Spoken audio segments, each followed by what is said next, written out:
Ruby can't. I say Ruby can on the Carbuncle Chronicle.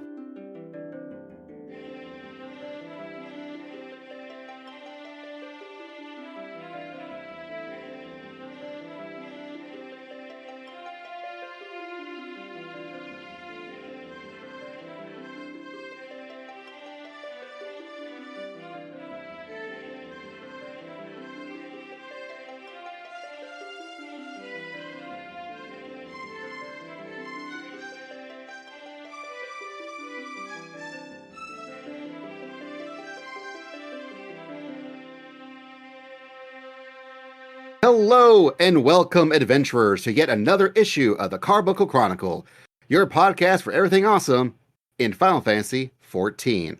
Hi, I'm Basil, and I play a Lalafell, usually summoner, named 4K Rydiske. Hi, I'm Anna. I play a Lalafell, mostly dancer bard, but God, I think I'm going Dragoon next tier, named Cormier Rydiske. I am Umi. I play a fun boy Reaper, also named Umi. And also joining us, a special guest, owner of retro video game bar Critical Hit in Nagoya, Japan, and half of the No More Whoppers podcast, Alex. Welcome. Hi. Oh, God. Hi. I'm Alex. I play a Hume Highlander, sword lady, samurai lady named Javelina. Shrike Thrush. It's very long. It's too long a name. I should have gone with Iron Pam or something, but it's whatever. It's fun. That would have been a great name. I like it a lot. It gives me really good, solid, like Monkey Island vibes. Oh, okay. Which I know is not Final Fantasy, but it's still good. I mean, we now have our own island, which I think has monkeys on it, so technically it counts. They're opals. What? Okay, they're monkey adjacent. I mean, Alex, what server do you play on? Give it time. We'll be able to catch a Harambe, and there you go. Oh, wow. But to answer your question, Umi, he plays on Leviathan. He's in the Free Company. Yes.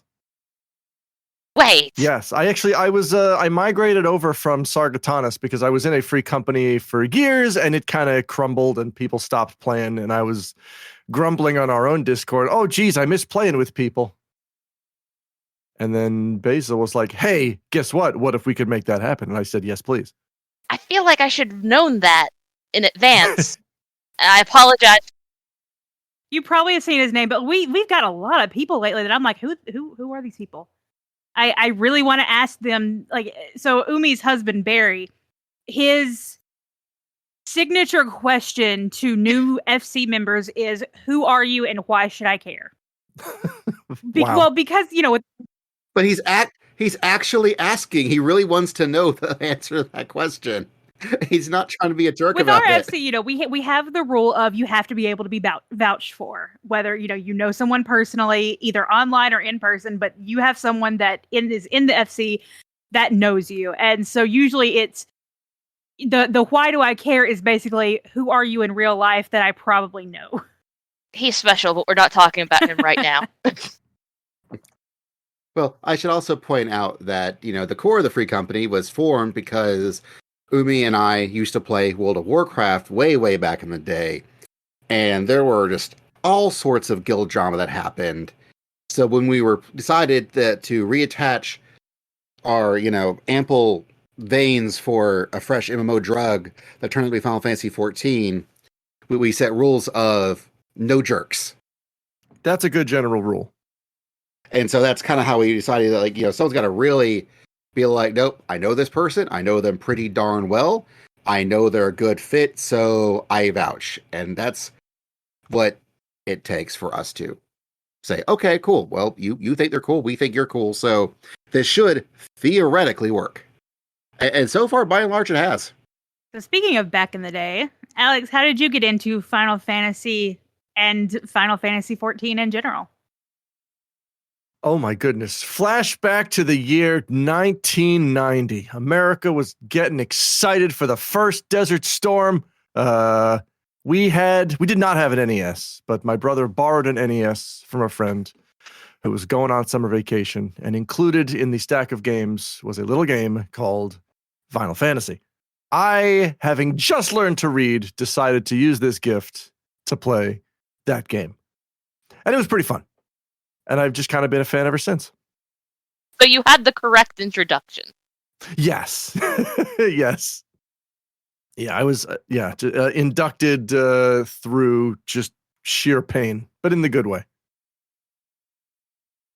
And then 14, I originally bought 14 at the PS3 launch in 2014. Oh my. I guess yeah. But I only played for the first month. I played for the free month, and then I decided this isn't for me because it's not exactly like FF11. So I quit. Oh no. And then flash forward a few years, I have a couple friends back home in America who were still playing it, and Stormblood was about to come out, and they said, "Hey, Stormblood's coming out. Do you want to play with us?" I said no. They said, "What if we buy you the game and pay for your sub?" And I said, "That's a good idea." So we did that. Honestly, that's how I got into it. Basil said, "I will buy you the game and pay for your first or second month," and that's how because I never played an MMO before 14. Oh, I had done the free trial of WoW and logged in a total of twice, and was thoroughly confused and was like, "Yeah, this is not for me." It was so sad when she first started playing it. She was trying to play it on like the laptop touchpad.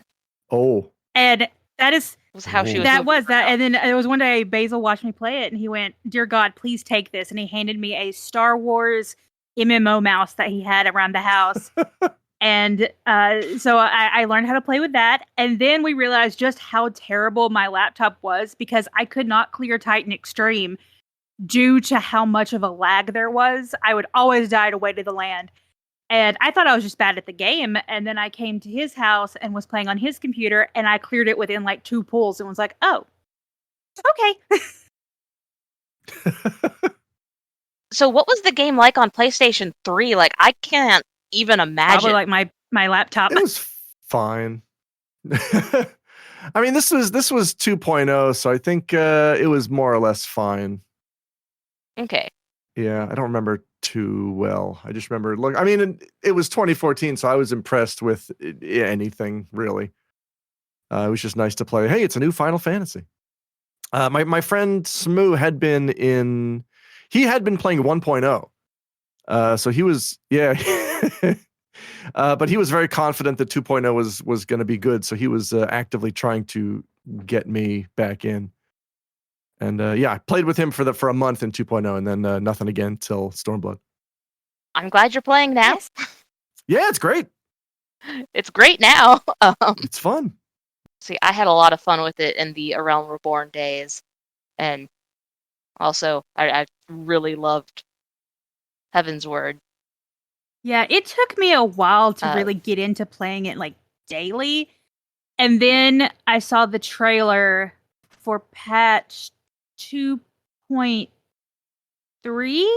No. Whichever patch Shiva came in. And I went, well, crap. She's my favorite summon of all time. I have to get to 50 and be able to play that when it comes out. So, and I think I've played almost every day since. I really remember back when Anna was first playing this game, and she's like, "Oh, I'm so behind, y'all. I'm so behind. I'm so behind." I mean, and then a few months later, especially when Shiva came out, she goes, "And then this happened," and I paused and wait, what happened? I'm not there yet. And I was like, "Wait, what?" And she had just scooted right on past everybody, not realizing what she had done. But speaking of things that we didn't know what we have done, we have experienced a brand new patch. Yay! Yay! Yeah, patch 6.3, God's Revel, Lands Tremble.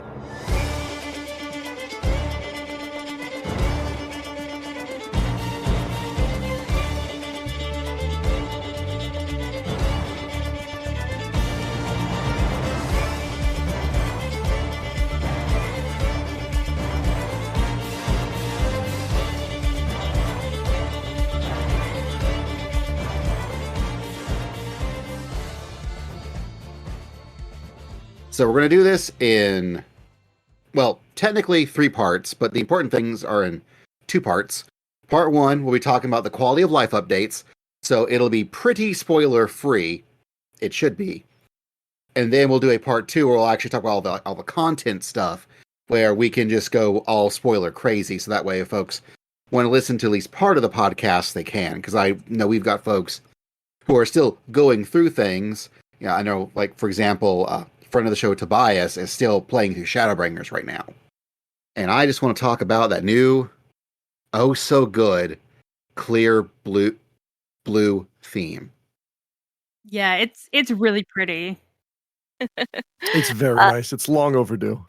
It feels like they released several themes that were very good this time around.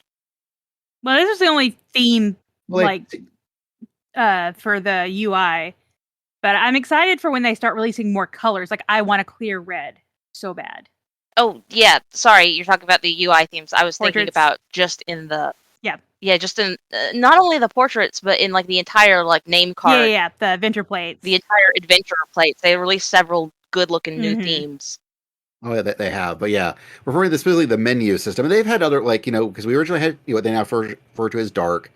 And then with, was it Shadowbringers they Yes. introduced? Light.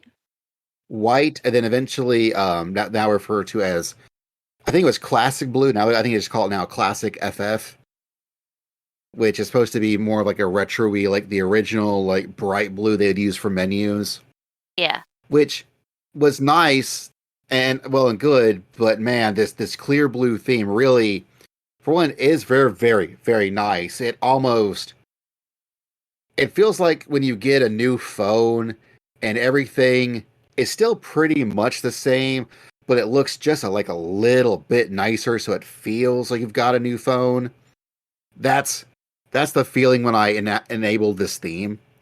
I know this is the exact 100% the exact game I was just playing the day before, but it's just such a good shiny gloss of paint on it. I'm like, you know what?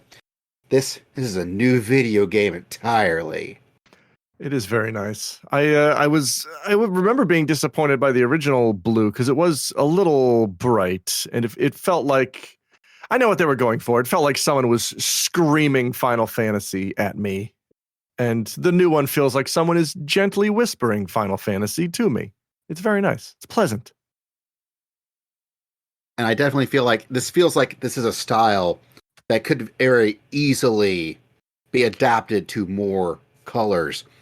I really feel they could frankly just say clear theme and just give us an RGB slider to set it how we want to. I was kind of expecting that, and I'm not sure why. I mean, I don't know. Maybe that's more difficult to implement than I understand. But yeah. I think the development team are absolute utter perfectionists. Yeah. And so everything must be amazing and tested and bespoke every time. Oh boy. Like, I feel the same thing with like dyes. Like, why can't I just have an RGB slider? Oh my for god, how yeah. the color of my gear should look? Yeah.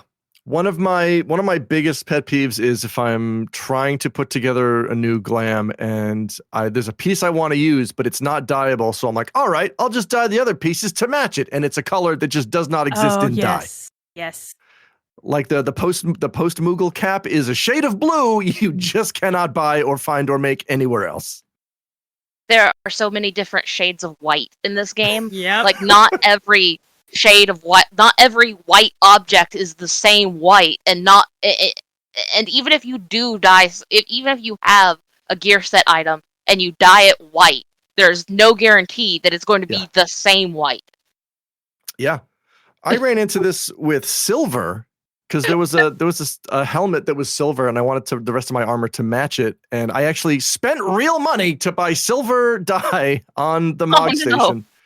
And because it looked fine in the preview, but then I saw it like in other kinds of lighting and I'm like, oh, this doesn't match at all. Oh no. Yeah. Good stuff. I really want a shade of blue that is somewhere in between the woad blue and the ink blue. And it just does not exist. And so many times I will just be like, all right, I think this looks fine in woad. No, it's got to be ink. But then sometimes I'll do the woad and it'll look terrible in the previews, but in most situations it looks fine when I'm actually running around the world.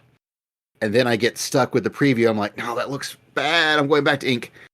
And I really, really wish they would just give us an RGB slider for colors. Actually, yeah, that would make a lot of sense. Is just combine all the different kinds of blue or all the different kinds of green into one all-purpose blue or all-purpose green, and that covers one swath of the RGB palette. Like you get from here to here. Yep.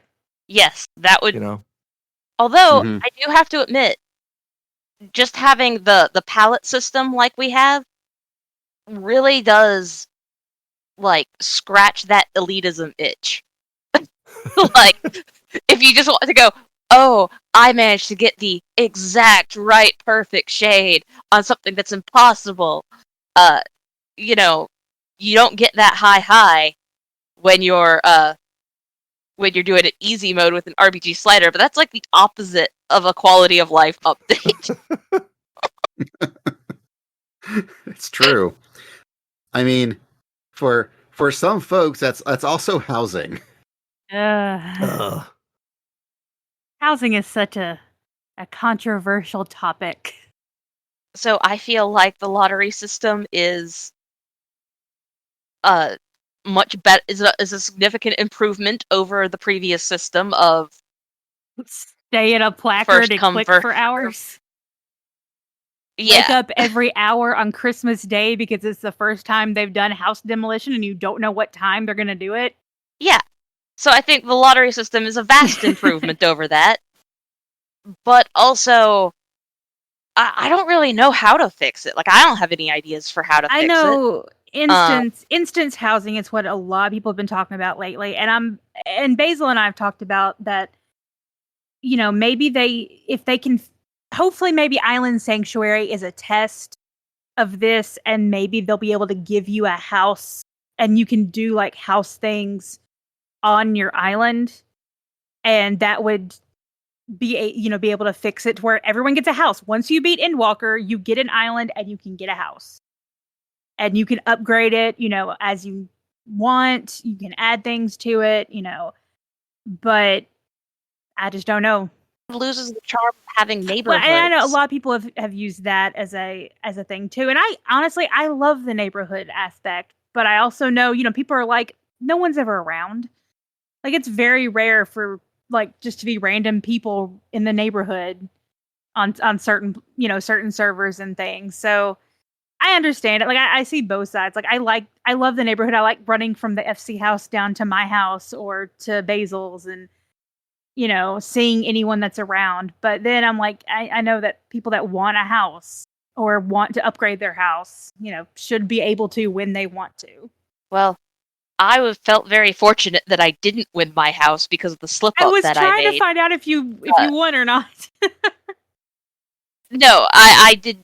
I did not win that house.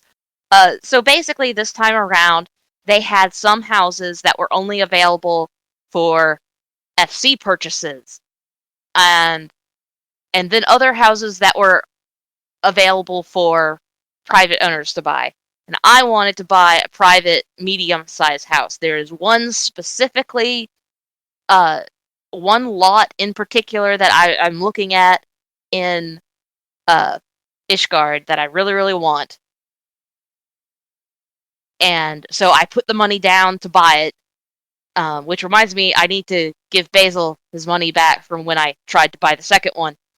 After I messed up on this first one because I bought it for an FC only slot, and our FC already has a large size house. And I think our FC is pretty much in the perfect spot for us. So if I had actually won, I would have had to just let that go. I would have just had to let it time out, which would have then lost me 10 million gil and also occupied a house that somebody who wanted it couldn't get, and so I felt bad. But fortunately, I didn't win anyway, so it was all moot. Hooray for losing! Yay! So, did you even try for a house, Alex? No. I'm living my best post-house life. I had a house on Sargatanas, but to make the server hop, I had to give it up. So this free company better pay off, man.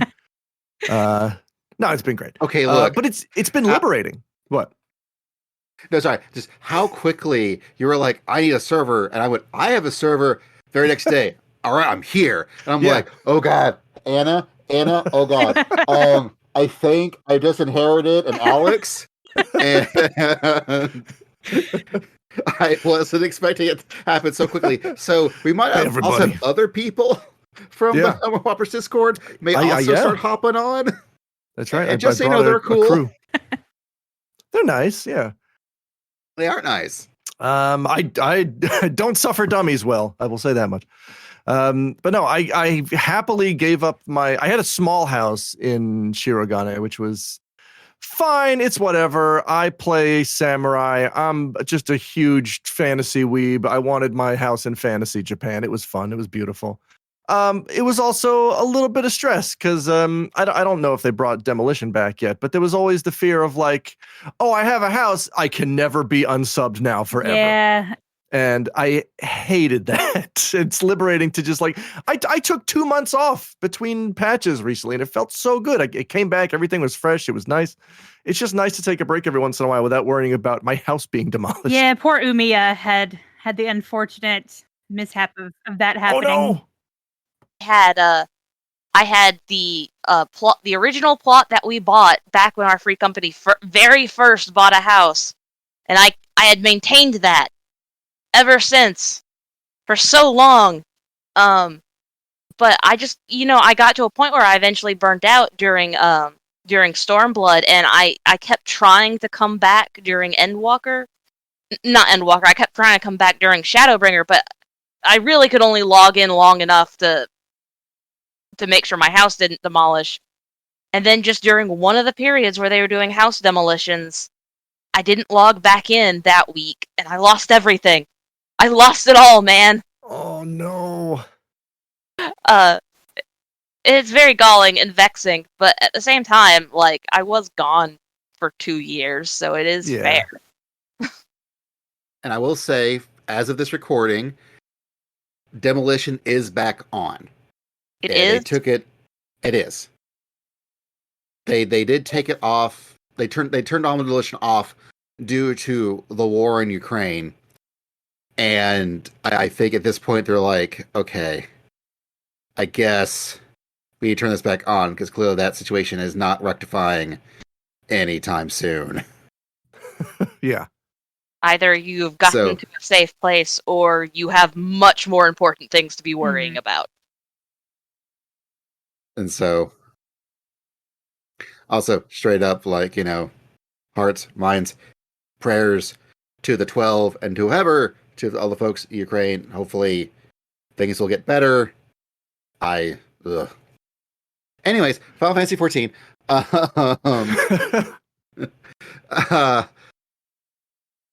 Yeah, like for us, like back in the day when our free company, we were going like from one house to another house, it felt very much like how the dev team envisioned housing in 14, where we started and we picked our small plot because there were plenty of plots to pick from.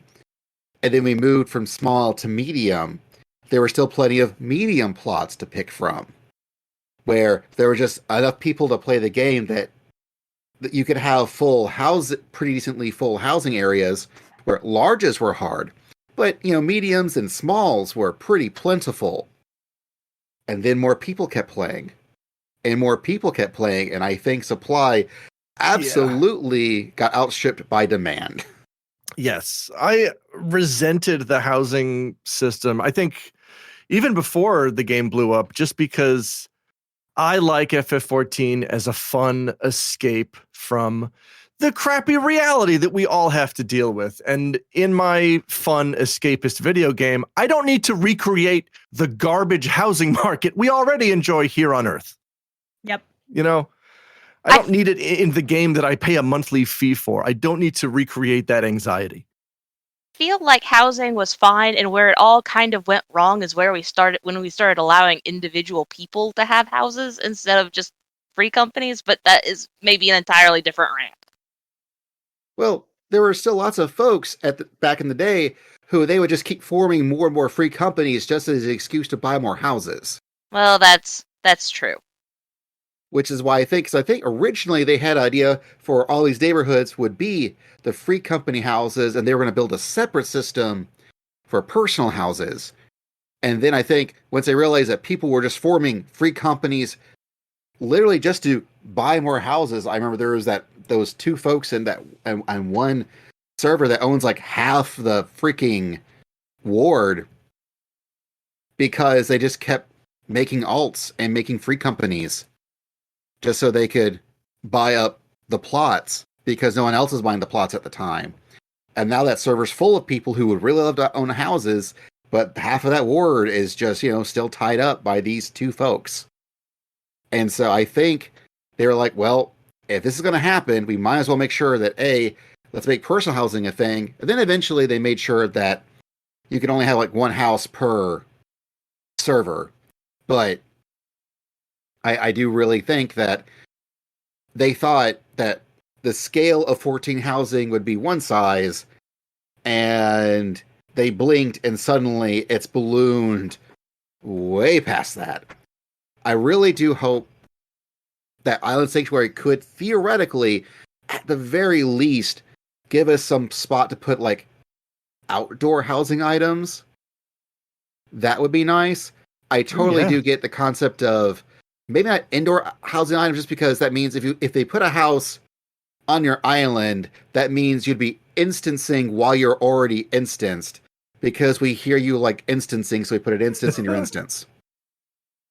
And that might be just too much for them, just on a conceptual level.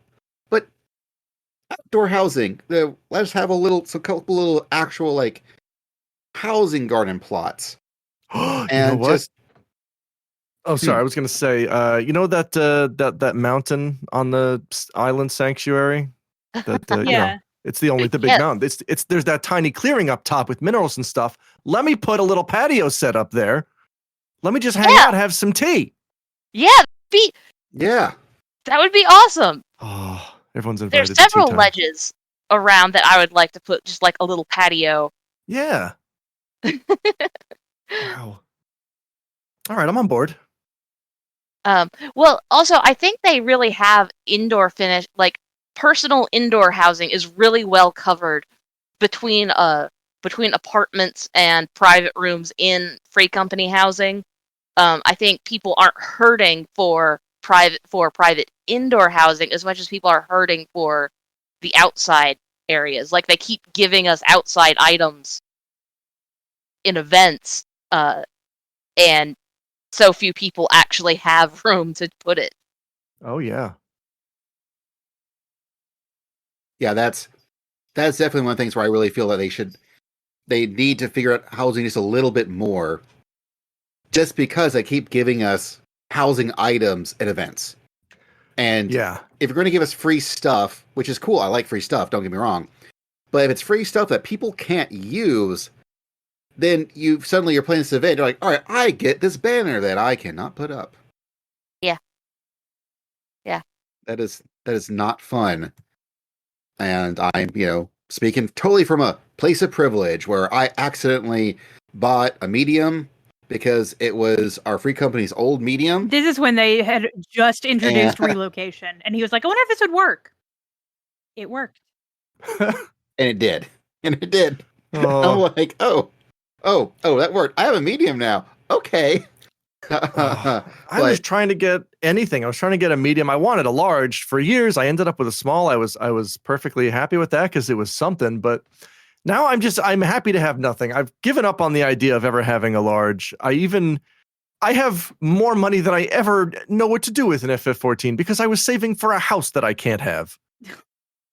There's just, I don't know.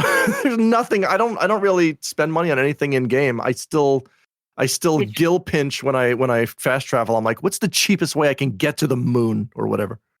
Did you buy the expensive mounts? No, that's a little too much, and that's a dumb luxury. I don't think that's for me. That's what I did with all my excess cash.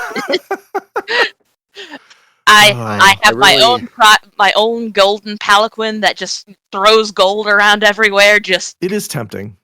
Just my beacon of wealth as I ride around doing maps. I really enjoy the new robotic monkey mount where they have Gilda spewing out of the engines and the rockets. Whoa. Like as you're traveling, you can watch, or even on the live layer they're showing off, UHP looked at it and went, we might have done too much. This might be a little bit obscene. Wait, I heard you know what? I know they introduced new ones. Are they all not just gold reskins of previous mounts? Are there any actual... Okay, there's no original mounts that are luxury priced. Not yet. New models, rather. Okay. Because that I would spend money on to get a completely new model mount. But the gold thing is, I don't know. I'm not comfortable flying around announcing to the world, look how wealthy I am. You know? I would never do it in real life.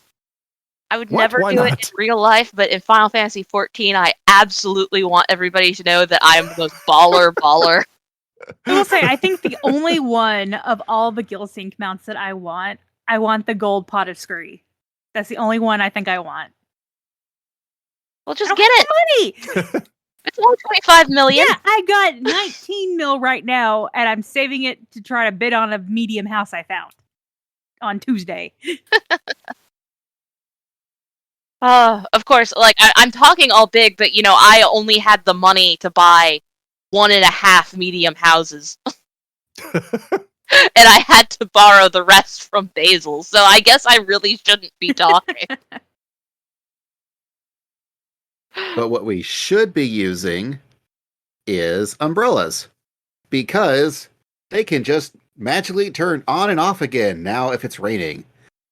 You can go into the accessory settings, and somewhere in there, you can, I think it's like a right click or something. Yeah, you right click and you say, hey, I want this to be my umbrella, that if it rains, I pop it open.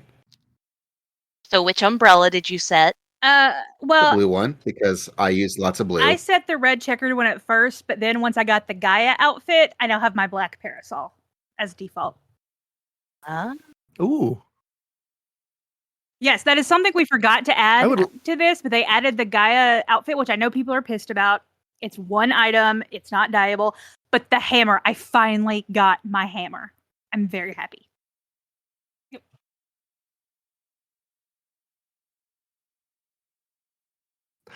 I remember when that was that the final? No, that was the Shiva raid in Shadowbringers where Gaia shows up with the hammer.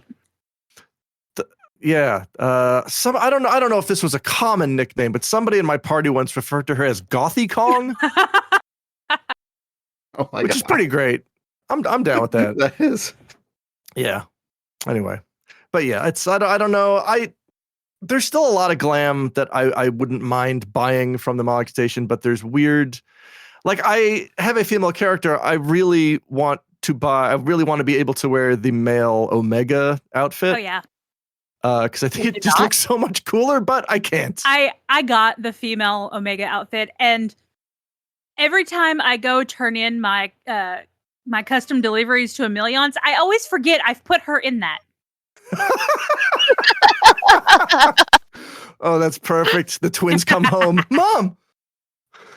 Don't they have a comment? I'm pretty sure that they have a comment that if you dressed her up in something, they will ask you at, I think it was last patch, last major expansion, the twins will have some sort of comment of, you made my mother wear what? Oh my gosh, I don't know, but I'm gonna go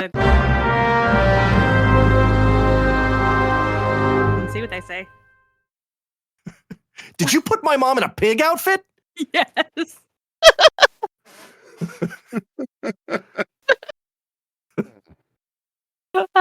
No, it was an elephant outfit. Thank you. Oh, well, all right then. Oh, I see. My next bullet point was talking about Paladin, but I guess we accidentally. Oh, no, it's there. I just put umbrellas in the wrong spot. So yeah, some of the other quality of life changes all happened with various job updates, and Paladin / Gladiator got a whole lot of it. And I don't play Paladin, so I have no clue what actually happened. But Anna did. I ran an expert today as Paladin just to see. I liked it fine. It seemed very like more straightforward. Like I know when to use magic now. There's only one combo. I don't have to keep a dot up. I really like the Holy Sheltron change because my main tank is warrior. So Bloodwetting is my favorite skill ever. And so I like Holy Sheltron's very similar. It reduces your damage, but it also gives you a little bit of healing as well. And so I think that was nice, and I feel like kind of needed with tanks at least with Paladin with their defensive cooldowns. But other than that, it seemed pretty straightforward. I mean, I'm in no way raiding with it, but as running it with a dungeon, it was fun. I've noticed a lot more paladins in like random dungeons than there was before. But at the same time, every time like I listen to people who actually play Paladin talking about it, it sounds like they're all still confused about how they should actually be playing it now with all these changes. But it seems like everybody is giving it like a solid shot. Yeah. You know? Yeah.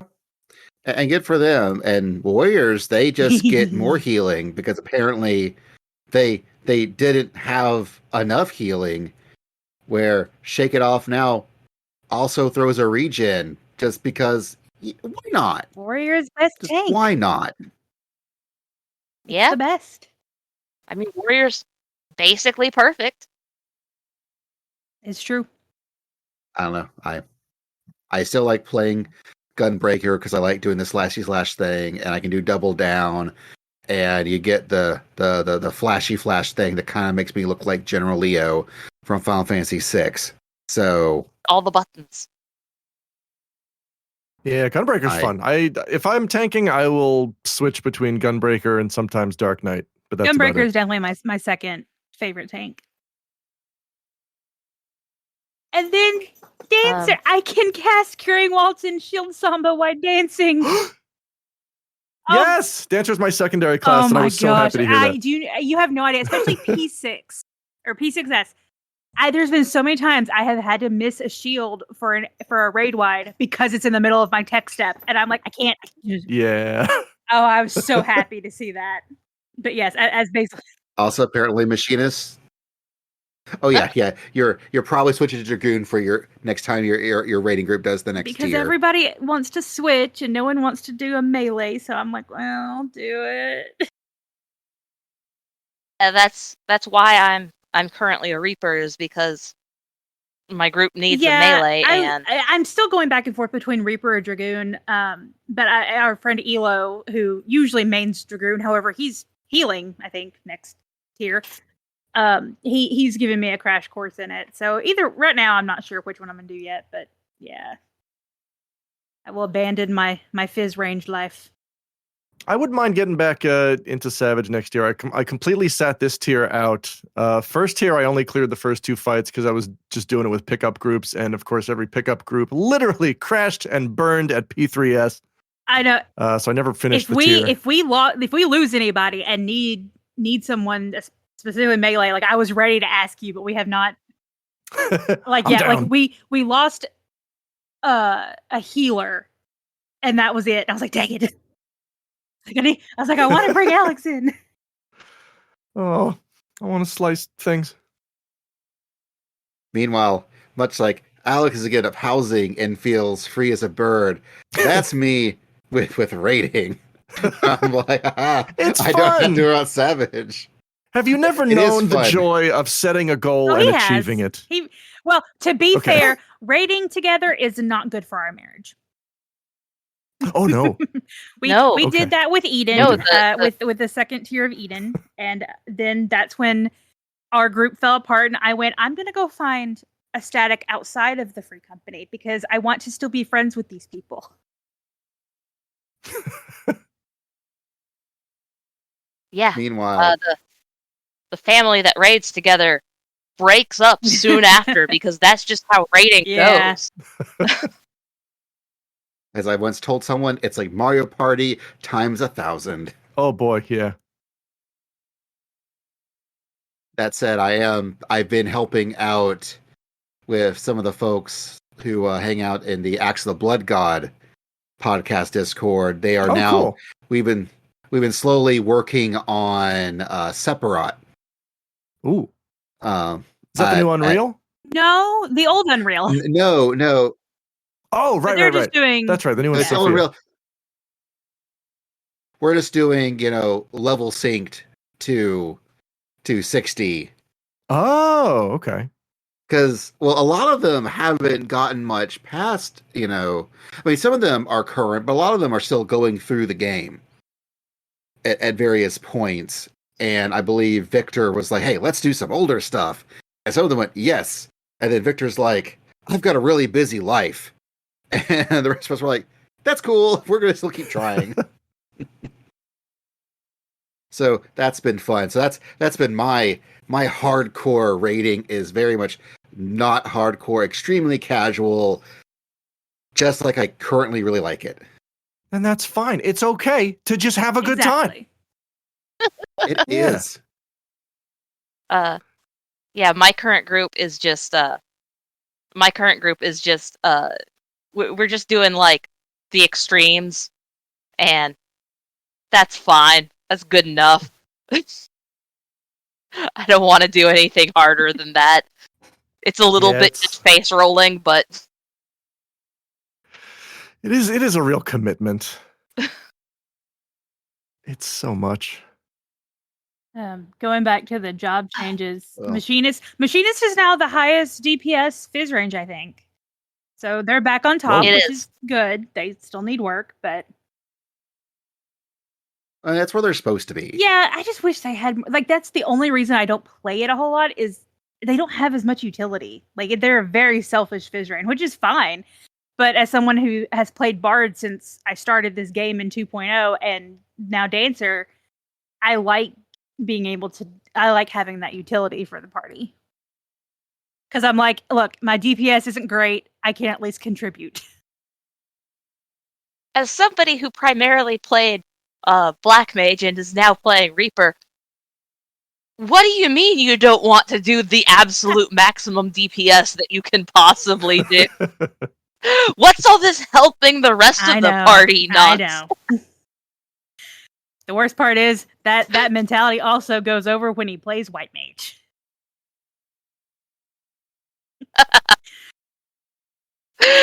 Yes. Oh gosh. My raid leader had me run as a healer, and the other healer was going, yeah, I still don't know what kind of healer you are.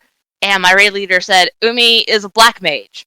And he says, yeah, I know for like main DPS, but like what kind of heal style? And then the raid leader repeated, Umi is a DPS. Umi is a black mage. That is exactly the type of healer Umi is. But yeah. I still did fine. Nobody died. You see these balls, they're attached to the wall. And that's although speaking of things being attached, they have now they have icons now attached to the various damage types as you're dealing the damage. Yeah, those are neat. And those are good. I like that. Is it good? I see how it would be useful for tanks. I don't really see why we need it on the actual boss. I think it just makes it look cluttered. One thing that I've heard a lot with raiding is, especially with like melees that have feint, it only works with certain, and like Adel even, like they only work with certain types of damage. So I cannot tell you how many times we've had a discussion of, what kind of damage is this? I don't know. Can I use this? Like, let's try it. And, there's been so many times that, you've had to sort of experiment with your defensive cooldowns and see if you can get it to work or not. Well, that's exactly why I've said I can see why it's useful for tanks, but I kind of didn't know if it was that useful for DPS. For melee mostly. I really like being able to cast like big death flares and Akmorns and be like, yeah, you see that big damage, that big magic damage? That was amazing. Yeah, because if you look at Adel, it says lowers. That was my this big says damage. lowers target's physical damage by 5% and magic damage by 10%. So, say the boss does a physical attack and then a magic attack later, you want to make sure your caster has Adel up for the magic attack, not necessarily the physical attack. You could use feint on that. So that's really what it is in like a raid setting. Okay, I see. It's also a case of a lot of folks are using various tools that could be running alongside the game to try and parse things out. And sometimes they would try to parse out what kind of damage. But now that information is just built into the game where now you can just look at it. So you have even less reason to need to use some sort of thing that would do the parsing. And another quality of life they added, which is in the exact same lines, is that you can now see your party members' timers on buffs and things. Which again, third-party tools were being able to use for that, but it's helped out a lot. Even this past week, we were in P8S, and being able to see everyone's timers made certain mechanics so much easier. Oh, I just went into the new 24-man with 4K, and we were both summoners, and we happened to end up with like another 2 summoners in our party too, and just being able to see the timer just helped out even in that, like even in casual content, that was really useful. Yeah, because when we all have that buff, and it's nice to really be able to see other summoners who actually use that buff. Yeah. But also being able to look, okay, no, they use it and it's going to expire around this amount of time. Okay, now I know when to. Oh wait, no, the other one put it up. Okay. All right, I'll wait. I'll just wait. Eventually, I put mine up. I'm like, yes, cool. We didn't overlap until the next fight, and then I immediately instinctively hit mine, and then someone hit theirs, and went, ah, well.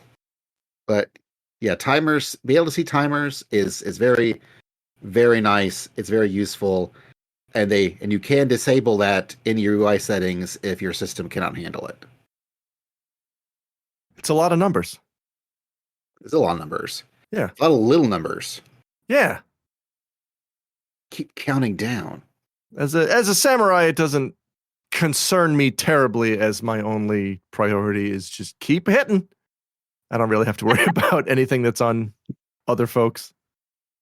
Something else, I haven't really played with this yet, but I do really like the concept that retainers, it's much easier to glamour their stuff now that you can just do it like from the menu. You don't have to unequip all their stuff, then put it on you, and then like throw a glamour plate or cast glamours manually on yourself, then unequip it, and then put it back on, then make sure it looks right. They've also got the try on retainer subcommand, so that way if you want to see what something looks like on them, you can even just have them try it on while you're using them. That seems very, very useful. And then the most useful thing ever, entrust duplicates. Entrust duplicates. So when I'm running my retainers, because I'm a sicko, so I have like 5 of them. And honey, they're all gathering their stuff. Okay, you're right. It's up to 6 now. Because someone made me a fisher, and so now I need a fisher retainer. Umi. You like it. You liked it. At this point, probably. But just so you know, I was helping Alex a few months ago. I was helping Umi's husband, Barry, put their pool cover on top of their pool. While that was happening, because we were playing 14 together in the same room, I come back into the room, I sit down, and I'm a level 1 fisher. He's never unlocked Fisher before then. Because so I now had a new gathering class I had to get to level 90. Because now that it's unlocked, now I've got to do it. Now I'm committed. I didn't mean to commit myself. Umi did, but I'm committed. Uh-oh. It's fine. Now Square gets another $2 a month out of me, and I've got a level 90 Fisher and a one day a level 90 fishing retainer. But I keep running all these ventures, running the things to get all materials that I just hoard away in my retainers, and just be able to click interest duplicates makes it so much easier to not stack like the same mat in like 2 or 3 retainers because I wasn't paying attention. Well, hang on. What do you not like about highlighting everything in your inventory and then clicking search for item, or going to a retainer and just mashing the button as you mouse or you move over every single item in your inventory? What's wrong with that system? I cannot tell you how many times I have had to clean up my retainers and have searched every single item to find the duplicates and get them all in one spot. Yeah. And I have eight retainers. 1, 2, 3, 4. 5. No, I have 7. Wait, no, I don't remember. That's so many retainers. Like, I thought I was getting excessive because I now have 4. Yeah, I have 7. Okay. Like, I my retainer situation is getting out of hand because I got a 4th one. So what are you guys doing with like 8 and 7 retainers? Crafting. Well, I don't know what Basil's doing, but I'm crafting. I will not be holding questions at this time, but what I will be holding are portraits everywhere. Oh my gosh. Just all over the screen. I gotta say, your segue game is on point. This is impressive. He's got to have some way to hurt the cats.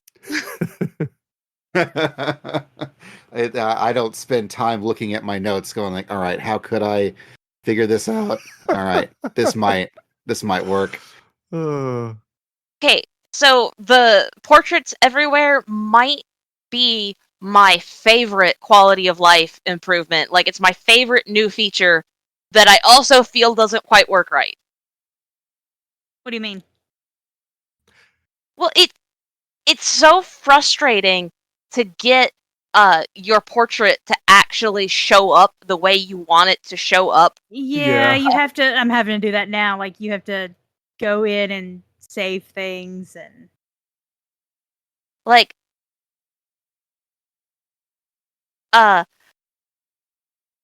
you do have to go in and save things and this and that. But I have never successfully had it work, and I wonder if it's because I switch classes so much. Like, like I get it set up perfectly for being a white mage, and then it's time for raid, so I switch over to being a Reaper. And then I'm done raiding, I don't want to look at Reaper anymore, so I switch back over to Black Mage, or we're going to go do map, so now I switch over to Summoner, and my portrait never works right. And it's been explained to me it's because I'm switching classes. Like, apparently you have to set it and then just not change anything. And I don't like that. Yeah, so you have to... once you get it set for your class, unless you change something about your gear set, and this includes extracting materia, but if you change anything about it, you need to go back in and resave it. But just switching classes, it should work. It includes extracting materia? Well, because if you notice, anytime the update gear set button becomes not grayed out, then you have to go back and change your portrait. Okay. I feel like this is something that is going to be tweaked and honed in further updates to minimize this. Yeah, I think so. It's driving me with like all 90s, with like every class at 90. It's driving me absolutely insane because I love it so much. Because I want to get my portrait just exactly right for when I log into the screen. Oh yeah, I've made portraits. So I've made the same portrait, but all my gatherers have one. All my crafters have one. Every fighting class has one. I love them. I think they're so much fun, and I really have enjoyed getting to see like other people's pop up when you go into instances, and then you get to make fun of the people who just have the driver's license picture. I've on the same vein, like I've really taken to admiring people's adventurer plate, and I feel like the not having an adventurer plate is roughly the equivalent of like you can like it's the new equivalent of being, I would say being a sprout, but Final Fantasy XIV has never had like a negative attitude towards sprouts. Right. No, I love the portraits. I think they're so much fun, and this patch gave us a lot of good new stuff to add to it. I didn't realize until I mean, it was a little ways into the patch, but I realized that the Shadowbringers beast tribes and the Arcasadora now have their own plates, like framer kits that you could go back and get. I actually had to do some dwarf. Ooh. I had to do some dwarf beast tribe quests, or tribe quests, excuse me, because I didn't have enough tokens saved up from before to get them. Like I got the pixies, I got the Qatari and the Arcasadora, but I had to actually do a few quests to get the Dwarven one. And they're so pretty. Like I have the Arcasadora as my main, like for my plate and stuff, and they're so pretty. And I love that for your adventure plate now. Also, they have minion stickers, and it's if you've gotten the minions, because there's a couple of minions that are from the Fox Hollows that I don't have yet. I just haven't bought them yet, so I don't have access to them. But they're so cute. Like I really liked the new additions to them this time. I will say, I've never really wanted to ever do an ultimate. Oh my gosh! But I kind of want to do the Bahamut ultimate, because now if you do the Bahamut ultimate, you get a Bahamut framing kit. Yep. Ooh. I really want to finish and clear Uwu. And I'm like, I want the Uwu one. It's annoying. I would love for there to be a way to, and if there is, please let me know, to take yours or any player's portrait and put it in a frame, hang it on your wall in your house or apartment. That would be cool. That would be a neat. Gallery of pals. Yeah. Yeah. That would be neat. I really kind of wonder if the whole portrait adventure plate thing was someone on the dev team was poking at it as a little side project, and went to somebody else and went, "Hey, is this a thing?" And then Yoshi P and the crew went, "Oh, this is a thing." And if it's not a thing, we're making it a thing. I'm pretty sure they've said that outright. Like, didn't Yoshi P say that this was something somebody was just kind of doing as a side thing, and then like everybody on the dev team just started playing with it and loved it? That's what most things tend to end up being like. Like, I know that's how Minions started. Is just like a few people on the dev team were just like, "Oh, we just made these because we thought they were cute." And hey, I made Tiny Alphino. Look at this cute guy. Right? Yeah. And then I think that eventually they came. I think they were also once referred to them as Team Minion. Yeah. yeah. Because I remember one live letter, he was like, "Don't worry, Team Minion's hard at work. You're gonna have more minions in this game." So I really do think adventure plates, especially portraits, is just an evolving thing, because they keep, they realize this is a really cool way of expression, and they want to make sure that everyone makes use of it, and it's really, really, really neat. Again, log it into a dungeon. I would say the 24 person, but those disappear so quickly. Well, that you can actually get them back up, because if you look at the right side, usually like where you're like you've been invited to a party or something, that little notification pops up. You can click on it and bring them back up. Yeah. I know that appears during dungeons. It does not appear during raids. Really? I haven't I thought it did, because I thought I've done that. Now there is like a UI setting where you can still bring it back wherever and whatever instance you're doing, but like the little pop-up I know for a fact it does not show up in 24 people stuff. Okay. It may show up in the 8-person stuff, but I know for a fact it does not. 'Cause I've looked when we done Aglaya or Eorzean. The next one. Aglaya 2. Aglaya 2, Electric Boogaloo. It took me so long to learn how to say Aglaya that I'm keeping it now, even though it's called something with a completely different vowel. The worst is the company I work for is called Eurofins, so that's what I want to call it every time. It's true. Oh no. Well, I feel bad because I'm Greek, so I should actually know how to pronounce these things, and I don't. Oh. I But- would like to see an option to just like let us set a certain number of seconds that we can keep the other people's portraits on the screen at the start of a dungeon, because I feel like they disappear. Like I'm still admiring them, and then they're gone, and I'm like, I don't need to click on the thing. We have a dungeon to do. If I could set it to be like always stay for 10 seconds or whatever, that's a very small Like, need to complaint. stay on the screen for just a little bit longer. Yeah, I want to appreciate them. Because they're good. I Both of really- them are good. I also Yeah. want to learn what people actually look like. Yes. Yeah. Because there's so many things that you have to like zoom out for the mechanic that you kind of don't really see other than like the general shape of people. Yeah. So it would be nice to study it for longer, because I have found that I have started this is a negative habit that the portraits have sort of fostered, is I've started giving my comm to the most attractive healer. Yep. Same. Yep. Well, I give mine to at least whoever has the most interesting portrait or has done something interesting with it. Yeah, like I'm giving my little comm for that now. Yeah, I've also done that, and it's really useful now that they have it set such that when you do your comms, everyone's portraits pop back up. Is So, this basically us tattling on ourselves to tell everybody how shallow Look, we are? I need Yes. less than 700 comms to get that parade chocobo. If my portrait can get me there, good.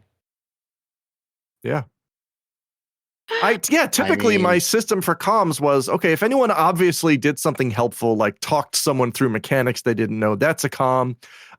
Clutch healer or tank who comes in to fill a spot because somebody sucked and got booted, that's a comm. If everybody was about the same, let's comm the Sprout. They're trying, look at them go. Now it's just who's hot. Yeah. Yeah.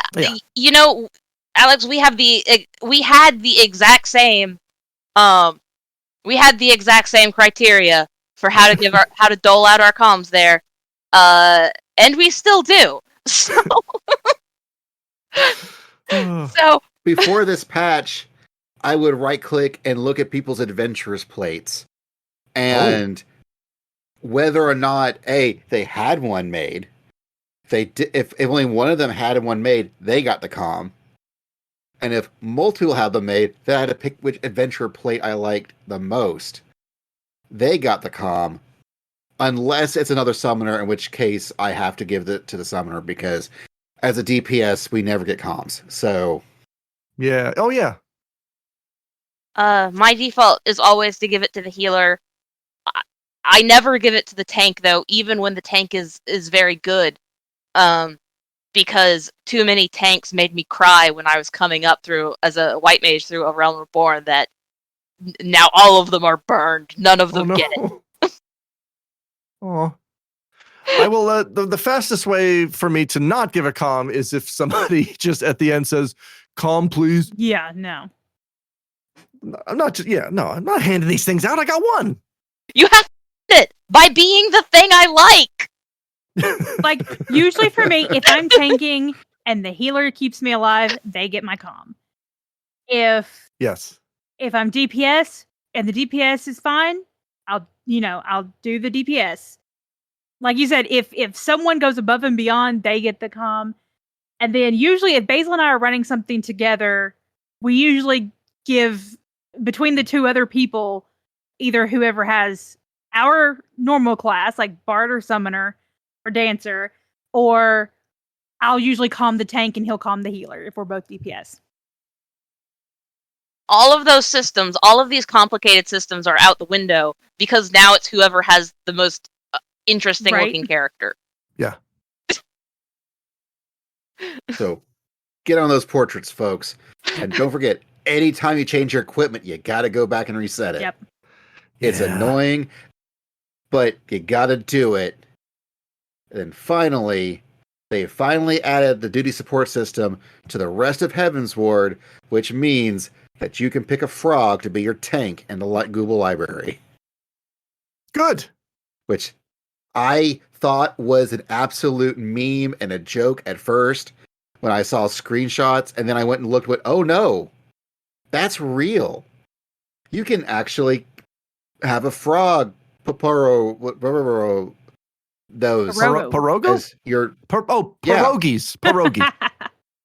Yeah, delicious. That's right. Yes. Yeah. I will say it was, but now I actually just got there on my Crystal alt before, as the patch hit and everything. So my first run of Grubel Library was with the support. However, I play a tank on that character, so my frog was a caster as well. But I think he only shoots out water attacks. That's great. So cute. So is it one frog that's an all-rounder, or are there multiple frogs that do multiple things? I think he's just either a tank. It's one frog that's an all-rounder. Well, I don't think he's an all-rounder Okay. because I think Alphino and Ishtola will swap between healing. I think the Pierogo only does tank and DPS. Okay. Wow. So like a quarter circle rounder. Okay. So a two-parter. Yeah. And speaking of being a two-parter, we should take a break so we can move on to part 2. So we'll be right back.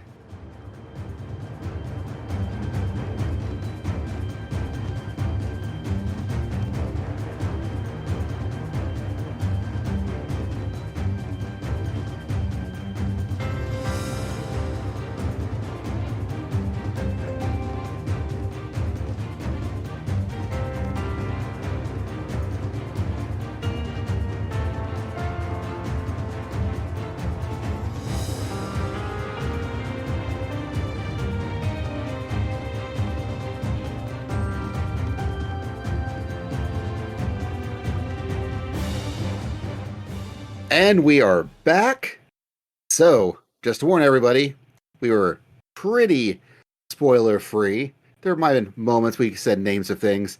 Definitely, Anna, I would recommend bleeping out Garlemald when you mention the twins when you're editing. But I can say that now because we're in spoilers, so all bets are off. We can talk about everything. Wait, didn't you open with a Rubicant joke? Yeah, okay, a spoiler? That's true. Okay. It's one of those things where I guess. Yeah, it's not again, like. Yeah, I know what you mean. I would also like to thank FF14 for helping me once again with the proper pronunciation, because I think for about 30 years I was calling him Rubicant and not Rubicante, which makes sense because he is Picante. He is, isn't he? Yeah. Oh. Yeah, just so many things that I never knew I was pronouncing wrong until Final Fantasy XIV had somebody actually pronounce it for me. Yeah. Well, that's one of the things that made Aglaya and Euphrosyne so annoying is that none of those are voiced. Yeah. As far as cutscenes go, for the longest time I was calling it a Galaga. Okay, like the classic game. I mean, really, yeah. Okay. None of us called Hythlodaeus the right name before Endwalker. I did. Okay, well, good. I think I just got lucky on that. Because I know some people were saying Hythlodius, and I was like, I didn't even try. Yeah. I was like, it's our friend. One I did get wrong was Asphodelos. I was completely sure it was Asphodelos, which sounds like the onomatopoeia for tripping over an ottoman.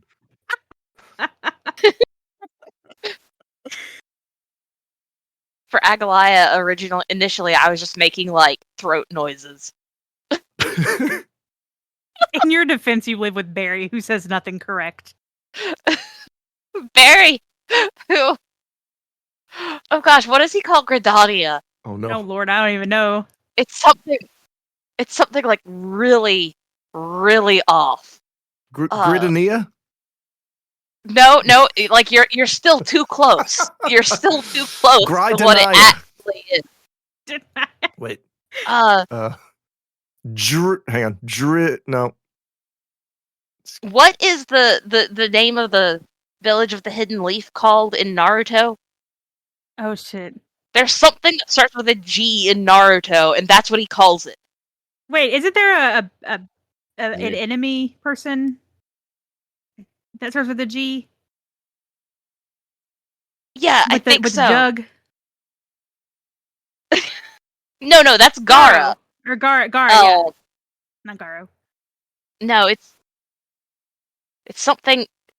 It's something from Naruto. Man, you're talking to the wrong set of nerds this time. I know. It's something from Naruto. that was not my. At that time, that was during the Pirates versus Ninjas phase, and I was very much on the pirate side of things. I like how Yoshida. It didn't occur to Yoshi P that male characters would want to wear girl clothes and girl characters would want to wear boy clothes. And then when he figured it out, like how he explained it was really touching. And I think at this point in the game, Oda Sensei could make a statement like that for how he has in the past characterized people. Does that make any sense? I will say they did make a lot more of the various other clothes that were previously gender locked are now not gender locked, which is nice. Although the guy outfit is still gender locked, so they still have work to do.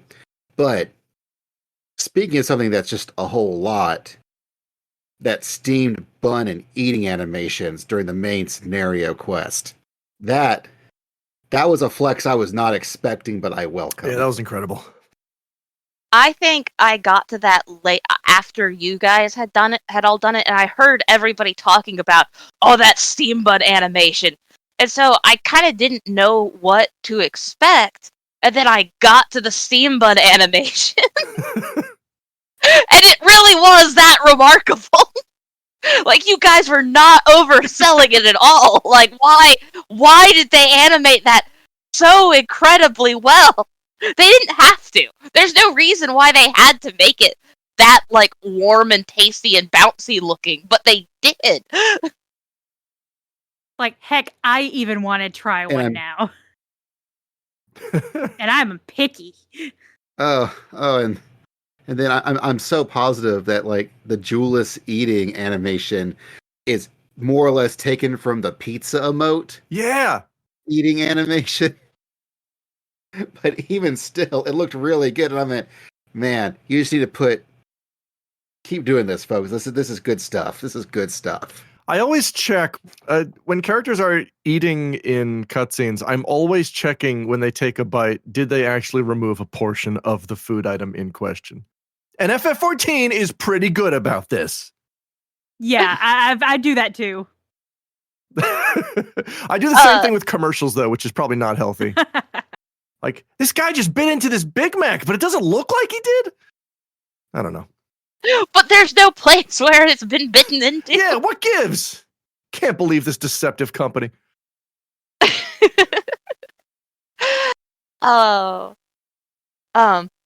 Like, all the characters are standing around, like doing that same sort of, like, general heaving that all the characters do, like, to denote that people are breathing and just, like, not standing completely still.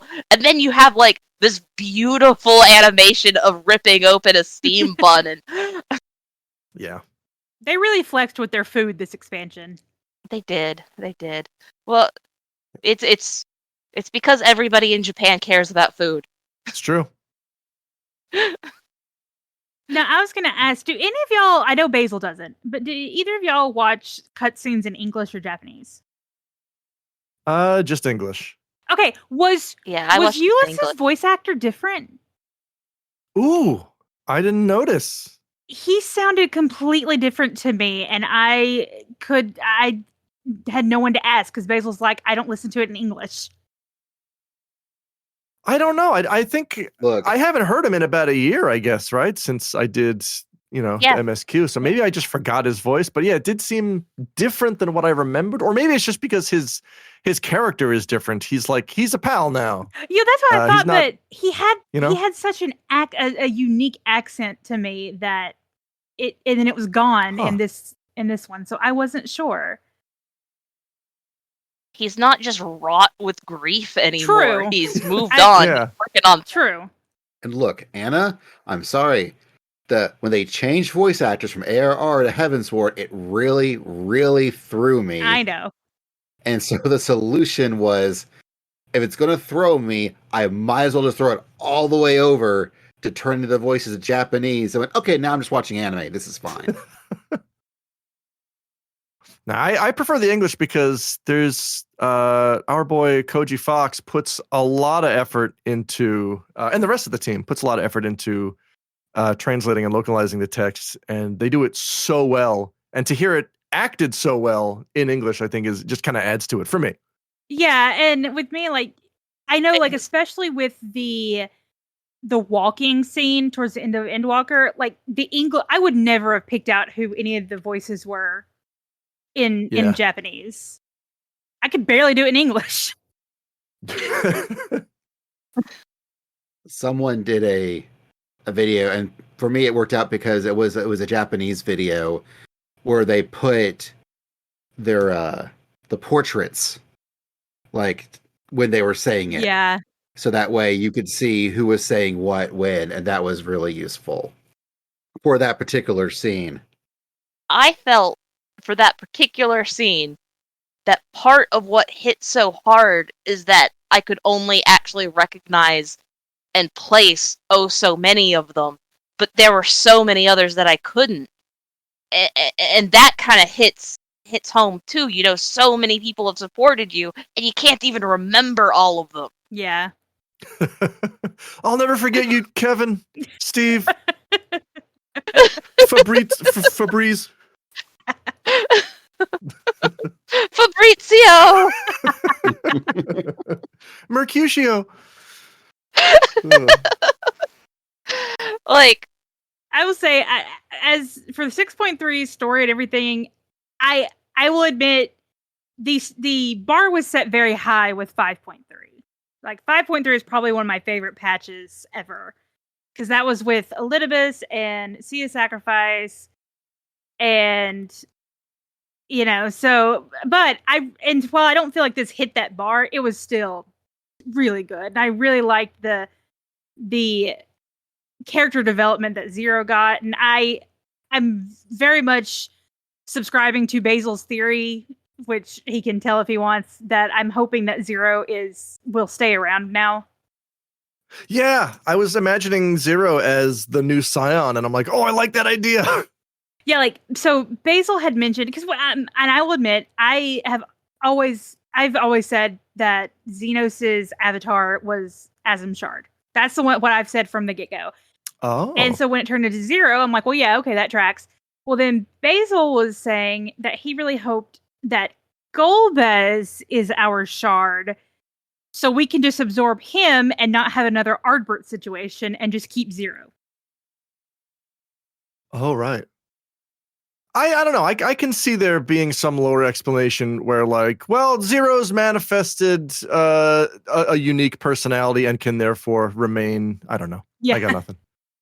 I will say, though, I thought that, like, this was good timing for more Zero character development, because up until this point, Zero felt like, you remember walking around Rads at Hand with Chibi Omega, and Omega's I love just that. like, yeah, it was very cute, but it was also like one of my one of the tropes that I'm not a fan of, which is like any robot character or socially awkward character whose entire personality is just, you humans are so illogical, and that's it. That's all they know. Yeah, I felt like that's a lot of what Zero was until 6.3, when finally there was a little bit of like, oh, okay, personality, love it. Yeah, I agree. I do love how she's growing. it makes me worry about her though. It makes me worry that we're going to go back. We're going to go back to the 13th, and she's going to get got because she got too soft in our world. But like the reason she developed all that was because it's such a gruesome place in the 13th. But I love her and Alisaie's interactions. Like I could definitely see Alisaie not liking her at all or becoming best friends with her, and I'm glad we got the latter. Yeah. So what I really wanted out of this expansion, and I feel that I didn't get enough of it, was Of Garahatia. course. And that's not even just because like I feel that my Warrior of Light is dating him. Well, actually, no. That's Yeah, I was exactly gonna say, what no, it is. that's We're still two patches into his little storyline, and we still haven't taken him on the date we promised him. When are we going to get to take him on that date? It's very important. We promised it to him. I'm sure you and many other people want to go on that date. And yes. Yeah, it was nice to see how Garlemald is doing after everything. Like, they've got a long way to go, but I was glad to see things going well. And, then we had the dungeon there, which I thought was a lot of fun. And I really liked the remix of the Tower of Babel theme for that. It was a really pretty dungeon, too. Like, I think it's the new Snowcloak in terms of, like, prettiest dungeon for a little while.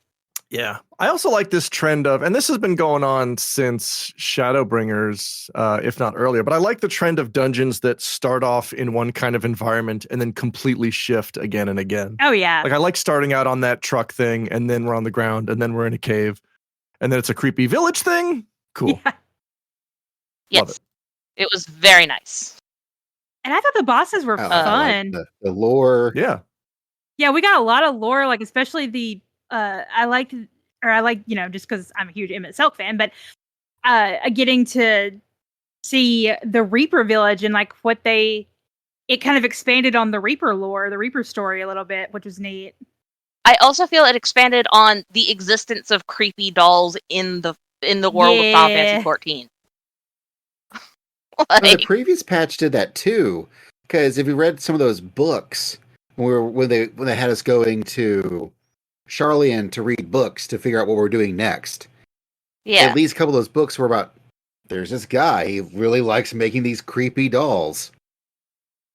And, so he turns out he was in Garlemald making these really creepy combat dolls. Okay, well that's good to know. I believe there are more than one minion that we can get that that character made. That were all various, like, void sent that have been turned into dolls. And Stydian continues to be just the best of all time. Yeah. Just the greatest. I mean, when they said, hey, we're making Stydian a scion, they meant it. I love him to death. My favorite piece of my favorite little character quirk is the fact that he's bad with money. I will love that forever. Oh, yeah. It's so funny. It's funny to me every time. I love him so much. I also enjoy how much cognizant he's even of that himself. Yes. I forget what it is he did this time around. That was just so amazing. The last thing was I remember the map. No, it was in this thing, like, after the dungeons were all done. He did something that had me just, like, that had me absolutely just laughing at it, but I can't remember what it is anymore. Oh, I don't know. I don't remember. Oh, it was so good. But speaking of so good, that Ruby Conte boss theme. Yeah. Like, the previous patch, I was like, okay, it's the boss theme. Well, they did such a good job with the battle theme in 6.2. And it was just, they took like this, it felt like it was orchestrated, but the primals were playing there too. And it was just like this amazing remix of that theme. And then the boss theme, I'm like, okay, it's nice, it's orchestrated, but it's not nearly as cool as like the Primal Infused one we just got. And it feels like Soken's like, no, man, don't worry about it. We had to write lyrics. And I'm like, oh shit, you've took the boss theme and turned it into a Sephiroth theme. Thank you. I really appreciate this. Considering that Final Fantasy IV has been your longtime favorite, Basil, like, that must have been amazing. It was. Although, man, I've been playing Final Fantasy VI, the Pixar Master, on stream, and I'm once again, just like when I was growing up, I'm like, 4 was like my favorite growing up, but then 6 happened. And then 6 became my favorite, and I'm going through that exact progression all over again.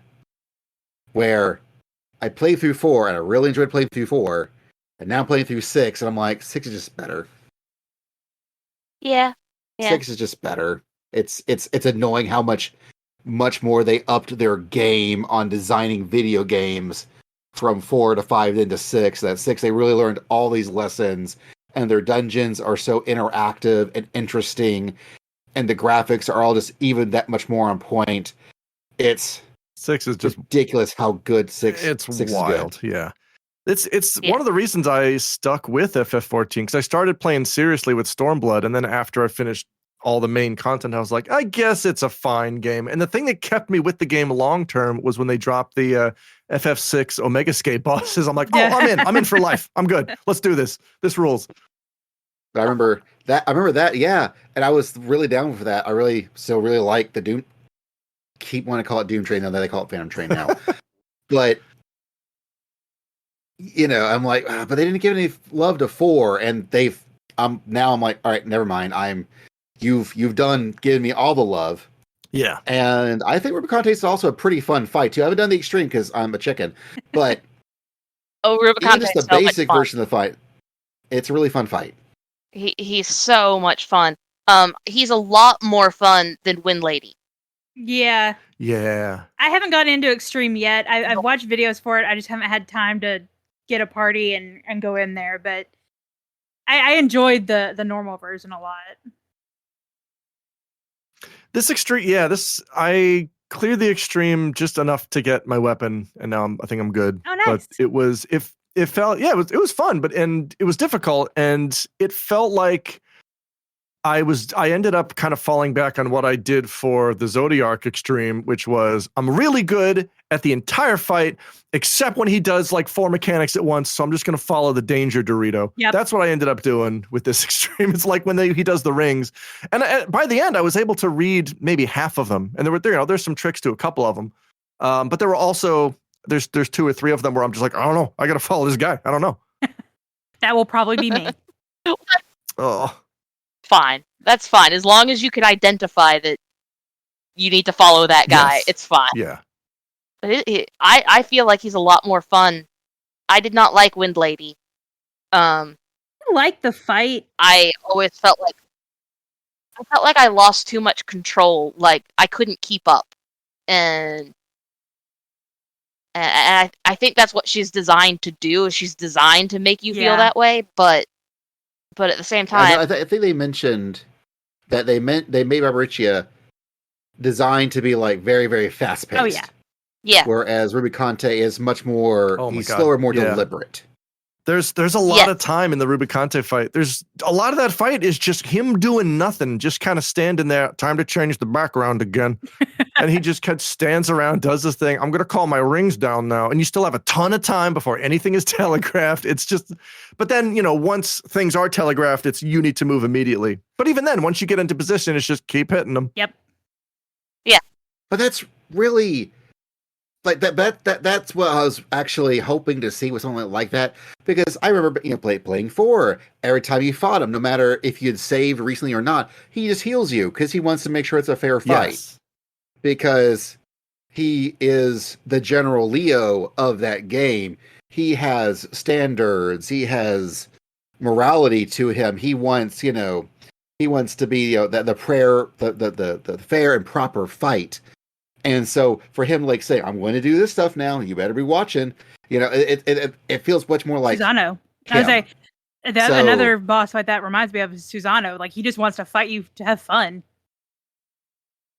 Like, he wants. Yeah. No, that was Conte fights you because he wants to win because he thinks he's fighting for the right but cause. what I mean is, it is not a I'm just going to utterly destroy you. It's all right. We're gonna do this, but I want it to be fair, and I want it to be a good fight. But I really want to see how Goldbluz turns out to not be evil. I don't know. He's hanging out in Zodiark's crater, so Yeah. I know. But it's Goldbluz, so you know he will turn out to not be that's evil. why I like think that's why I agree with Basil. I think he's the Asm Shard. That's Goldbluz's whole thing. because I don't think Zero Zeromas. I feel that's too on the nose. I think that I really do think it was a red herring. I think, hey, let's throw this in and have them go, oh God, look. the Leonardo DiCaprio meme, the second Istrola says 0, pointing at the screen. I still do wonder how much they're going to do the thing they've been doing is secretly pull from the after years because for some reason they like doing that. Oh. And Zero turns out to be Rydia's daughter. But I'm not sure if that's going to pull through or not. I would love that for you. I don't know. That means I'll actually have to play through after years, and I don't know if I want to put myself through No, that. just go watch Yeah. Mr. Happy did that. He went through the pain. You can just go watch the videos on his channel. He suffered for everyone. I'm in the process of streaming right now on my Twitch channel the FF4 PSP collection, which includes Interlude and After Years, both of which I noped out of long ago, but now I have to Nice. because I'm streaming them. Now you got retro achievements to I do. got retro achievements, and I've always described them as it feels like somebody at Square Enix won an internal contest. Make your fan fiction an actual game. It feels like we've got these characters lying around. We have all these assets. Can you come up with a new story? Sure can, boss. Give me till 3 p.m. Not my favorites. Well, where Rubiconte has you standing there, Sophia does not. Yeah. I have done the Unreals every week. This time I skipped some of Sephiroth just because I could not stand Party Finder. But Sophia and Real, so I found a party that was like, looking to clear. And I was like, all right, you know what? We did this fight as an FC when it was on content. And I was like, the extreme. And I was like, all right, let's go see how much I remember. Because I had to teach that fight to everybody. And I tanked it. And so I went in there. And once the party had disbanded, I went, oh God, I remember this too well. I even felt confident enough. I went in and tanked it. And I feel confident with it when I tank it. I was having such a hard time in Party Finder. I told Basil, I said, I'm about to grab the FC and drag y'all through there because y'all are going to remember it better than all the other pug groups. But then I finally found a party you could tell when you find the extreme veterans because they knew where to stand for Quasar. Like everybody else was dropping them in the middle of the arena and then running away. And then this one party, they stayed after the ads in the corner, and I was just so happy. Was this also the same? Was this the same time that someone went, yeah, it's like the Barbie mechanics? Yes, there was one part. Oh, I think it was with the partners or something, and they said, yeah, it's the same as the Barbie mechanic, and I went, no, this was first. No, this was first. The moment where Anna wanted to kick the kids off the lawn. But no, I feel like this one, at least in the last 2 weeks, it has been not near as stressful as Sephiroth was. I think the only Unreal I've ever actually done was Ultima Weapon, and that was fine. Oh yeah, that one was so. I miss the easy clears for those weeks. Yeah. I did the Ultima Weapon just to get the partner in tea time. Yeah, Ubi was like, take me through Ultimate Weapon. I went, you'll be fine. And I took you in, and you were better than everyone in there. And I was like, yep, see, we did this fight on content. You know I it. did that one on content. Speaking of Umi being happy, you got to at least see your boy for Mist of the Realm. I at least got to in his see Ghostbuster him. Like, backpack. I was very distraught that I couldn't, like, okay, I got super used to all through Shadowbringers being able to just, like, I just want to see him, and just going and like looking at wherever he was hanging out on the map at that point in the storyline, usually in the chamber, but and then after Aglaya, yeah. No, after what's it Endwalker. called? Shadowbringers. Yeah, after Endwalker dropped, all the Scions were hanging out somewhere in the overworld, and you could go find them and talk to them. And I got real comfortable with that. So after Aglaya dropped, neither he or Krill were anywhere on the map. Yep. You couldn't find them and talk to them anymore. And it really upset me. Yep. You still can't. They're not here. Yeah, they're still not on the map, and I'm really saddened by that, but the story at the same and time, the raid, I love it. I really enjoy it. I know a lot of people say that they like Aglaya better than this one. I feel like I like them equally, actually. I like these fights a whole lot better. Like, these fights are super fun. Yeah, I'm right there. I really, really enjoy this particular. I think I like the Aglaya a lot too. Don't get me wrong, but this one has been. I thought this was like pretty peak, top tier, 24-person raid design. Yeah, it's pretty good. I love the fiddle. The music is amazing. Like the last fight has such Sailor Moon vibes. It makes me so happy. Starts with like an Irish jig and then slowly evolves through each fight into like a 90s anime theme. So good. Like, I do agree the Halone fight and the Minfina fight are very similar mechanic wise. But I don't care. I think it's fun. It's pretty. Are they similar? I felt like with the ice, like the side attacks and there's I will say, especially with Nofika and Halone and Minfina, you have the side attacks and then the in and out attacks.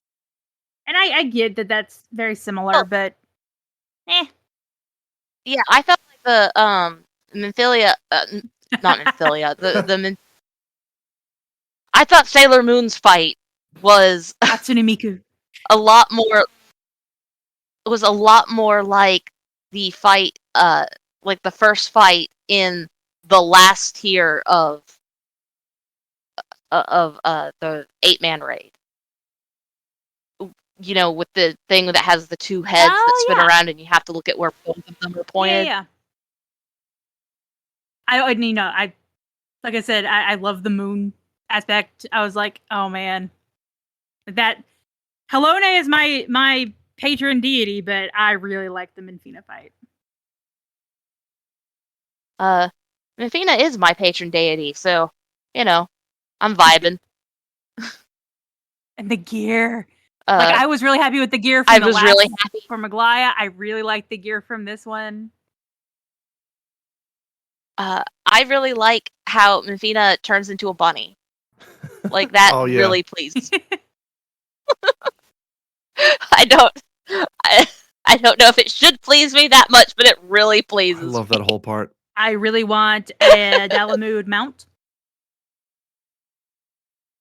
I need the puppy as a mount. And we're all agreed that Derek is going to turn out to be Ashan. What's the name? Ashan. Yeah, he's definitely going to be Ashan. Yeah. Oh, I knew as soon as we met Derek, before even Aglaya, and I knew that the whole point of these raids was the 12th. I'm like, well, which one is he? Yep. Although it's not 12, it's actually 13. Oh, that's right. That's right. So I know, but by the 13 doesn't roll off the tongue quite as well. Right.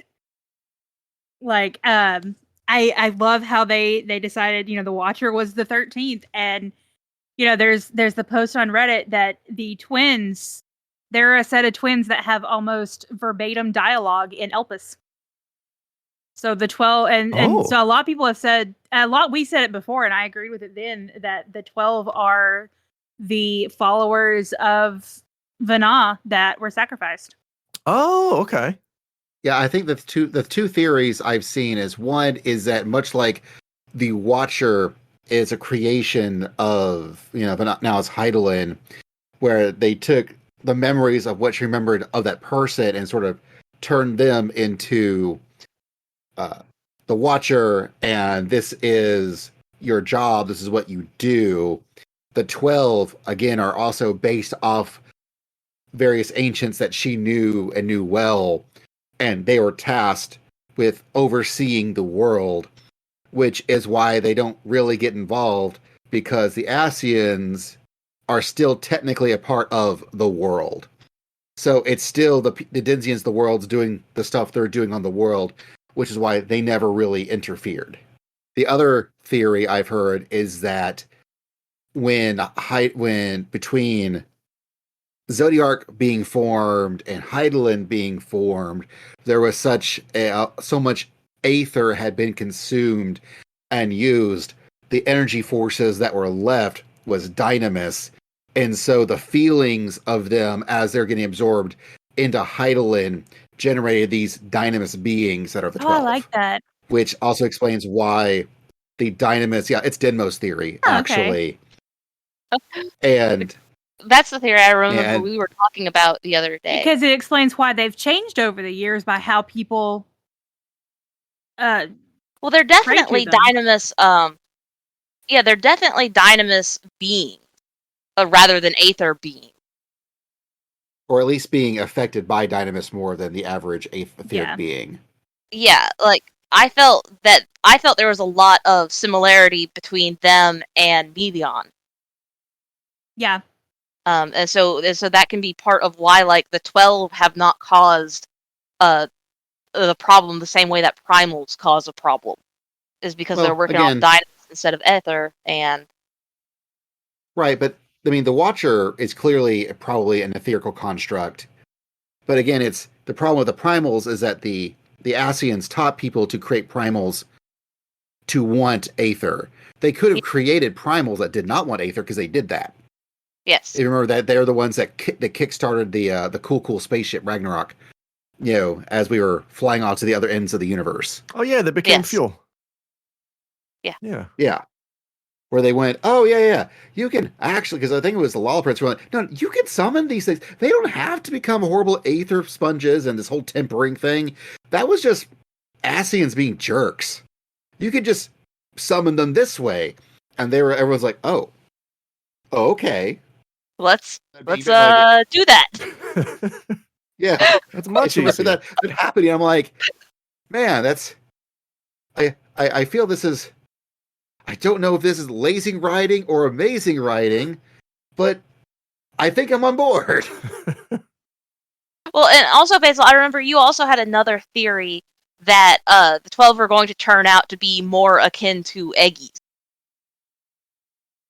Yeah, kind of, just because I've always felt, especially with Shadowbringers, especially with Endwalker, they're both secretly summoner expansions, because I really feel what summoners do when they're taking their thoughts and constructs in their brains and putting them into aether and creating forms that do things for them is pretty darn close to what ancients did using aether to form all their stuff. So summoners are secretly just little mini versions of the ancients, just in a much, much smaller scale. Especially the Lalafels. All right. All right, fine then. We're quickly shifting. Wait, hang on. Wait, I want to add. I have a quick wrinkle to add to my just something I picked up during the raid, which I think I'm almost certain means nothing. But what if it meant something? And that is, I think it's Althic. Is that the horse brother? Yes. He and Halone both have attacks that have like sci-fi beeping noises like a computer targeting system. Does that mean anything? Are we in a simulation designed by Nero? I don't think so. I would not put it past anybody. I just thought that was weird because everything else about it seemed very like, oh yeah, this is what the 12 would fight like, except why am I hearing beep boop noises and I'm seeing like a weird mesh grid pattern? Okay. I don't think it means anything. I just thought it was odd. Well, I would remind, I remember watching the video where they were showing, Bahamut falling and coming out and doing stuff. I remember when they seal them, brain farting on old cool guy's name. Old elf dude. What? Oh, Louis Suave. Louis Suave.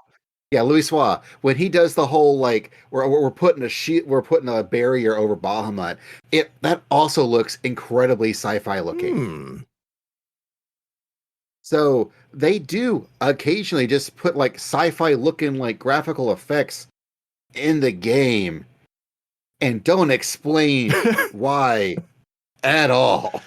I guess it's so like magic. So like you're saying, it could be something, it could be nothing, it could be everything. Either way, it's fun. It is. Fun, damn it! We're all having a great time. Just like the new PvP. Oh, I'm not a PvPer, so I'm going to sit this out. Yeah, I actively hate PvP. I really enjoy Crystal. I've only done the new map once, but it's a lot of fun. I do like it. And the rewards are great. I'm not the biggest PvP person, but I will say that the Endwalker's revision of PvP has been very good. I really enjoy how they figured out ways to really shrink down all the various jobs into their bare essences. And even though you have like 5 or 6 buttons, it still works. And I've even said before that I wouldn't mind some more PvE content that just happens to use the battle system they use in PvP. I think that could be potentially very cool as well. But yeah, I've done the Clockwork Castletown, which is the new Crystalline Conflict map, and I had no idea what I was doing. I didn't either, but it's been fun. I was watching Rook do it the other day, and because I hadn't seen a lot of the mechanics, and it's a lot of fun, and I really like Crystalline Conflict. Like I think I get less angry during it than I do with like Frontline, but there's such shorter matches. I don't feel like my blood pressure rising. As I listen onto them, I don't know if I agree, but you can get pretty angry at it both. But they're still fun. It's still good, and I will still do them just because I want the rewards out of them. I want my emotes and mount and outfits. And since I haven't leveled everything to 90, what I usually do is once a day I'll do the frontline roulette just to get a free half a level for whatever class I'm leveling. And usually that sprinkled with a light dusting of Crystalline Conflict will get me there by the time the next, patch rolls around. And I don't have a good segue for this, but the new treasure maps are fun. Oh my gosh, they are so much fun. I need them. Like, there's 2 mounts now with maps, and I still just want my boyfriends. Where's the new mount? Like, is it actually in the dungeon, or is it the same thing as before, where you have to save up feathers? I know the red Eorzean, you have to have 3 of an item. Mm-hmm. The pinky, I'm not sure yet. I'm not sure. I'd have to go look at like Mioni's video or something. But I know the Eorzean, you have to have 3 of something. So what they've done, if folks are just now tuning in and haven't done the new treasure map stuff, what they've decided to do is previously on treasure maps, they have always done. They initially do the one where you go through pick the various doors and you go up or down until you clear all the levels. Or later on, they do a even more random feeling one where it's a literal roulette. It's a wheel. It feels like this one actually feels like a game show where you click a button and it spins it around and things will happen. You might fight some enemies. You might get kicked out. Who knows? This time, they've taken that and they decided to make it all Elpis themed, all ancient themed. So, all the maps are gathered in Elpis. All the maps that come from it, which are the Ophiotaro skin treasure maps, which lead to the shifting potential Gymnasian Aganon, again, are all in Elpis. It's all Elpis, all the way down. And it's fun. I really like the fights, and they're interesting. They actually have like mechanics where you actually have to do stuff and actually fight things I've only actually seen in like other like 8-man raids and things, but are now in like this treasure map fight, and that's weird. Do they actually have mechanics? Yeah, they kind of do. Oh. I need to thank our healers.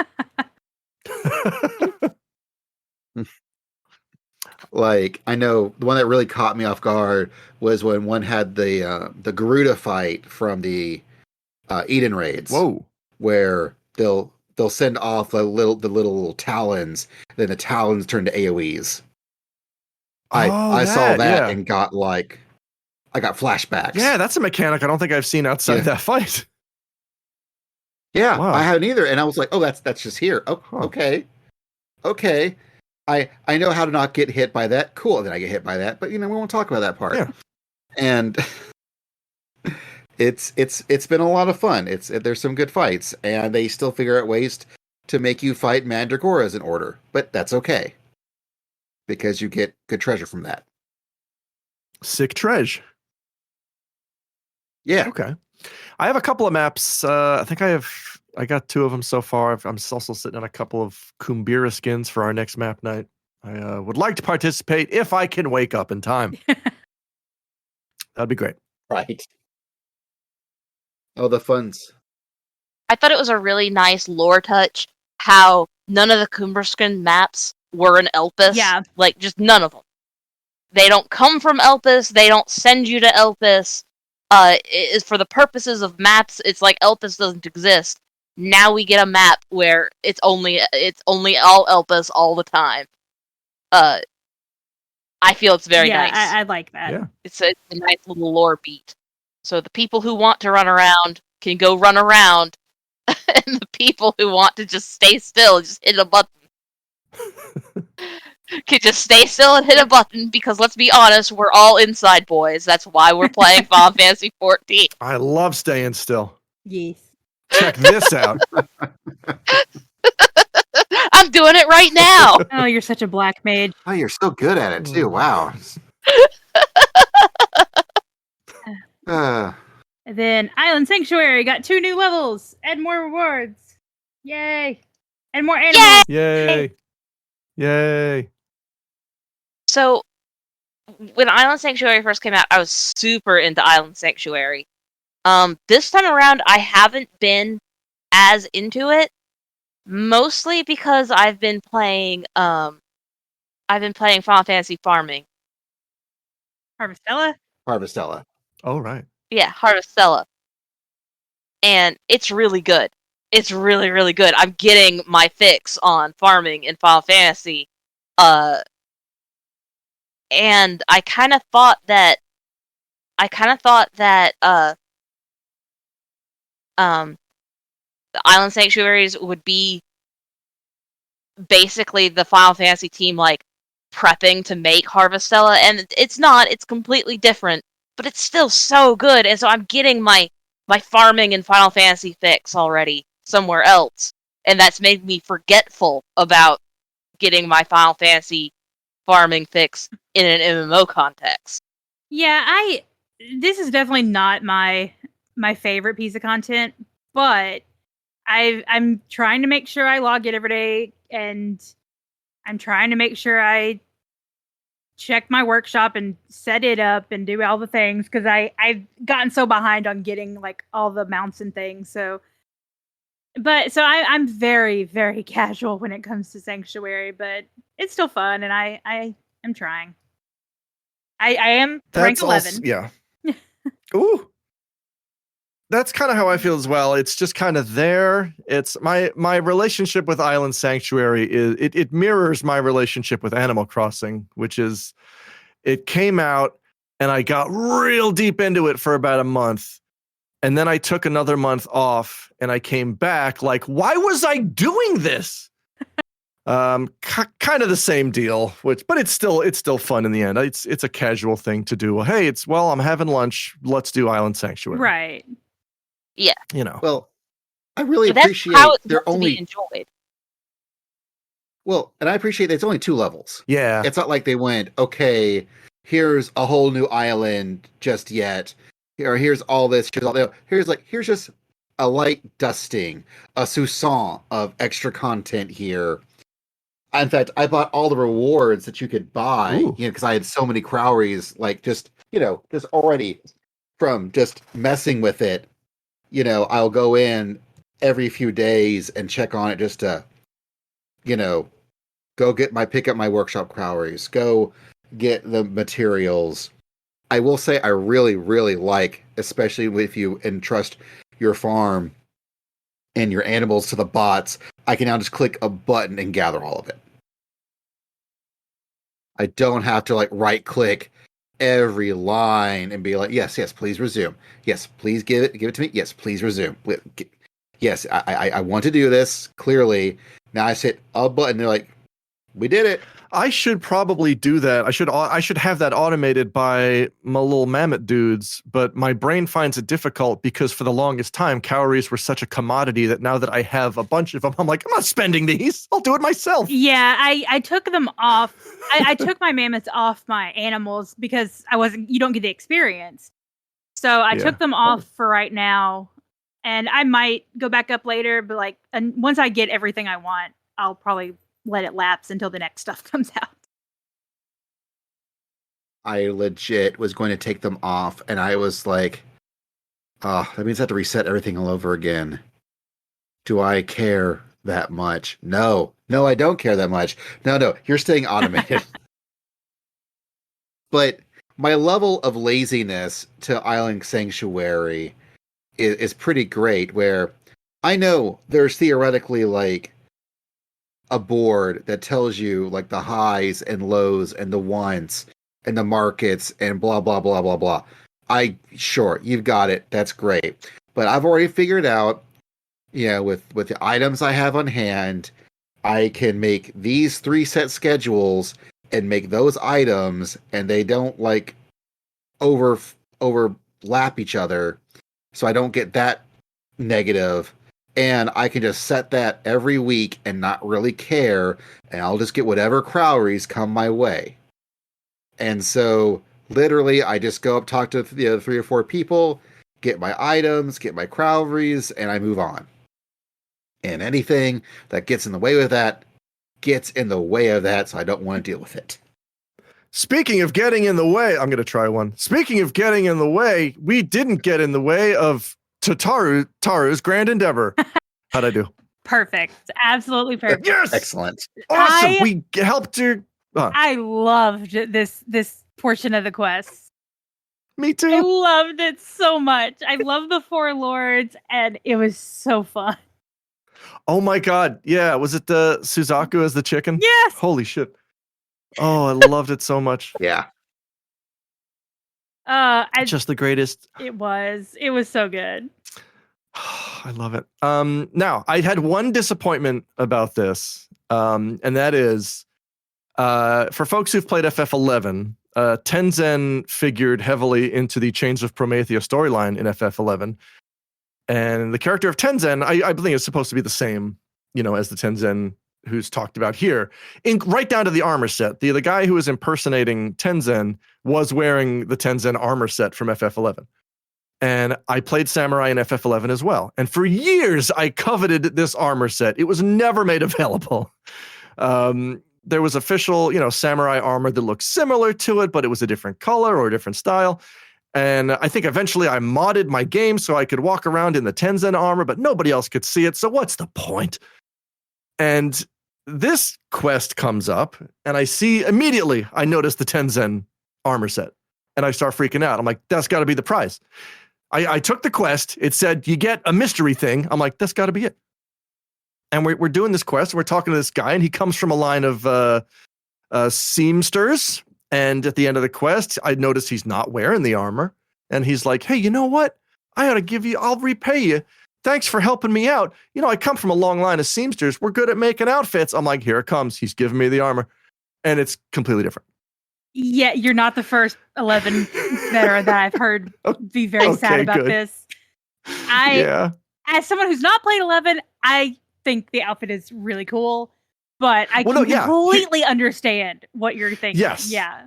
Here's the thing. I was pleasantly surprised with what the reward was, and it's now my primary glam is how much I like it. Like, it's still really good. But expectations. Yeah.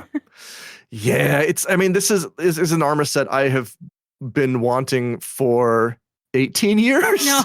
It's been a while. Yeah, someday. But yeah, I love I like the cool tattoo looking thing you get with the top. I really wish, I don't know, I feel like there could be more. It would be cool to open that sort of thing up to part of your permanent character design if you want to give yourself an arm tattoo. That's neither here nor there. I just think it looks cool.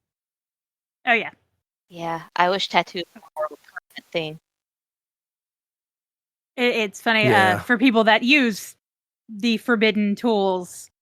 One of my static members, she takes commissions and she will draw and design tattoo-specific glamour-ish items that can be put on characters. And I've seen some amazing things she's done. So I know there are people out there that have quite some elaborate tattoos on their characters. Ooh. I was just going to say, I remember when doing the quest line, like, now we got to take, other forms so we can infiltrate the city. I went, oh, shoot. Did they actually make, bespoke models for the four lords? And then they transition, I'm like, no, okay. They didn't, but this is better. Yeah, I was happy with what happened. It was great. I very much enjoyed Tadaru's various journeys, and we get to go hang out with all the folks we've seen in previous expansions and see what they're up to.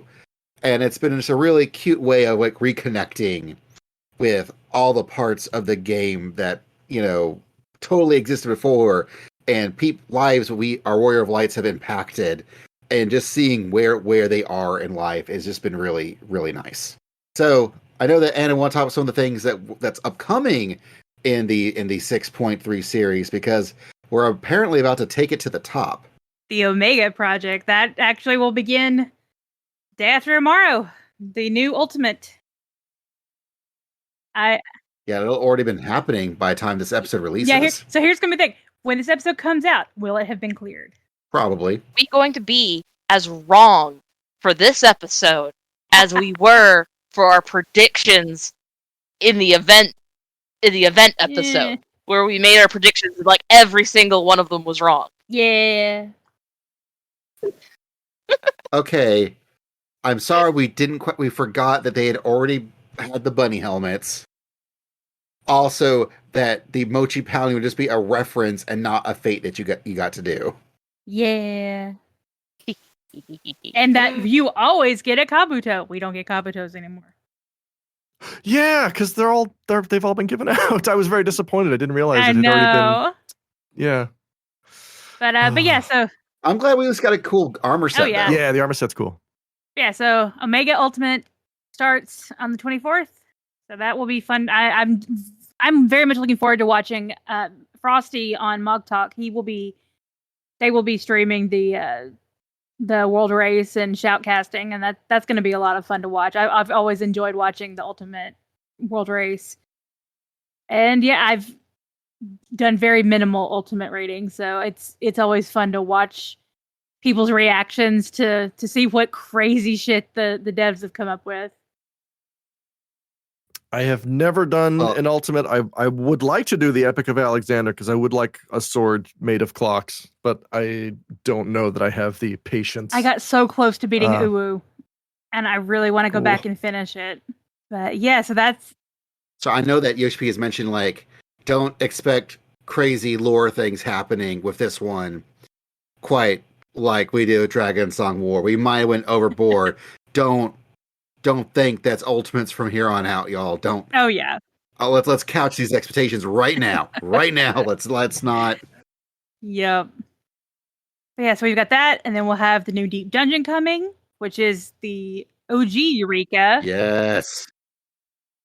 Pretty sure it's under the Crystal Tower, so that'll be fun. Although I'm currently still working on my Palace of the Dead solo run and my Heaven on High solo run, so I don't think I'm going to be done before that one comes out. But then next stage of relics, I need to finish working on current relics, but my tomes are now going to my crafting and gathering gear, so that'll be a minute. Yeah, my tomes are also going to Anna's crafting and gathering gear. Almost done. But speaking of crafting and gathering, we'll get crafting and gathering relics. Yay! No, we can't go yet. New Hildebrand. Oh yeah. We're getting new Hildebrand. Hildebrand. That is always a good time. I'm very excited. I love that Hildebrand is part of the Relic quest line. Yeah. It's fun. There's nothing wrong with it. If you're angry that quests are fun, stuff yourself in a locker, we're going to be over here having fun. Oh yeah. Like, I absolutely love watching Geralt just get his mind blown by all of God. Yes. It's so good. Yes. Oh, I love it when worlds collide like that. Yes. I feel like this is where the Hildebrand was always destined for being the relic weapon. Yeah. Like, always. Like, I know it wasn't, and that this idea must have come later, but it fits so perfectly. It fits so perfectly, and I love it so much. Especially after how serious Boja was and the whole Queen's Weapons and Resistance thing. Oh, Just very, very dramatic. And fun. It was fine in its own right, but I also like it when things are goofy. God, I still need my last field note in that. Well, the first Relic quest had its moments of absolute goofiness to it. Like, the whole thing was to make tea kettles. Yeah. That's the only reason I did the ARR relic was for the tea kettle. Yep. Best monk weapon in the game. It is. It is still my glamour to this day. How unreasonable would it be to... I mean, I would love for them to go back and add relics for jobs that were added after. Like, I'd love to get a samurai katana from the A Relic Reborn questline that looks, the same kind of glow as those. There's really no reason for them to do that, but I just think it would be cool. Yeah, I can see that. I will say I wouldn't mind the anima weapons. I wouldn't mind seeing what they would do with those, because those were probably some of my favorite glowy weapons in the game. Oh yeah, that's A Relic Reborn, right? I think those were the Zeta. Anima was Heavensward. That's Heavensward. Mm-hmm. Right. Okay. Yes, I have one of those. I have the Machinist one. Yeah, those are really cool. Like that's probably been my favorite bard relic. Ooh. I don't think it's that unreasonable a request, but I think it's a request they're not going to get around to anytime soon. They've got so many other things on their plate. Yeah, it's kind of like, who cares? But I care. Maybe one day. Especially when Yoshida wants to put snowboarding into the game. Excuse me? Oh, yeah. We need more there's a set of interviews. There was a set of interviews where Yoshida mentioned, like, I'm really into snowboarding. And I kind of want to put snowboarding into the game. But he was also like, he wants to like make sure that like crafters and gatherers will get involved so they can make custom snowboards. And it was going to be like a whole thing. And he also wanted to make sure that it was good. And I'm like, I am on board for all of this. The best mini game I enjoyed in 7 was the snowboarding. I want my SSX Eorzea Tricky. Like, let's Let's go. Let's carve them Ishgardian slopes. Like let's do this. But they couldn't. They wouldn't call them snowboards. They'd call them like ether gliders or something. But yeah, I'd do it. I'll snowboard. Because I ain't gonna snowboard in real life. I know. I still want more Chocobo racetracks. Like, we still just have the 3 that we had. I've never done that. Is that fun? Yes. Okay. Yes, it's fun. It's not like lose yourself in it forever fun, but it's a fun little diversion. Okay. Every now and then. Well, maybe I'll take little Beak Face out and give him some exercise.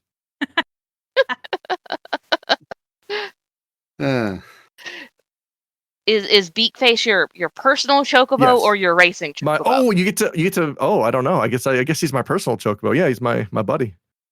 I'll make a new one. Okay. Yeah. You get to get into chocobo like breeding and there's pedigrees involved. It's well, say hello. Yeah, say hello to Featherbutt.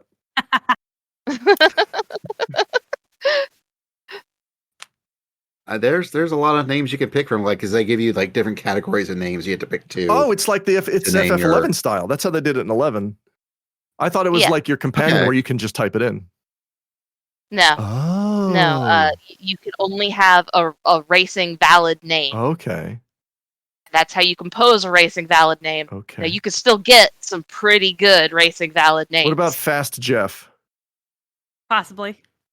That seems likely. Ooh. All right, I'm in. That seems likely. Cool. All right, so I think we've hit the list. Or is there any other things that we have not touched on that we'd like to touch on now? I still need to take Garahatia on a date. I will say, just because I don't think Alex realizes, Umi's been on this since like 2.0, like Crystal Tower series. Oh wow. This is not news. Like Umi, decided Garahatia was their boyfriend, like from day one. Yeah. The jump. Okay. Does he know this? Probably. Well, I assume he knows this at this point. Like the way they've been writing Garahatia, it just feels like they're very aware that a huge chunk of the population has decided that they're dating one of the scions, and it's just a question of which scion. Yeah. So, see, my character is only attracted to Hilda the mom and nobody else. Love it. That's it. a fine person to be attracted.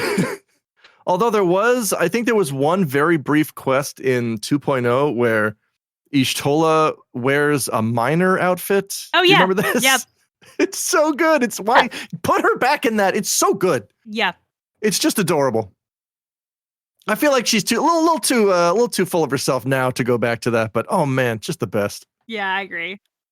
Well, don't forget that weird, the flashback to when she wanted to be a magical girl when she grew up. That's right. true. That was probably my favorite moment ever. Or when they dropped the book on her. That too.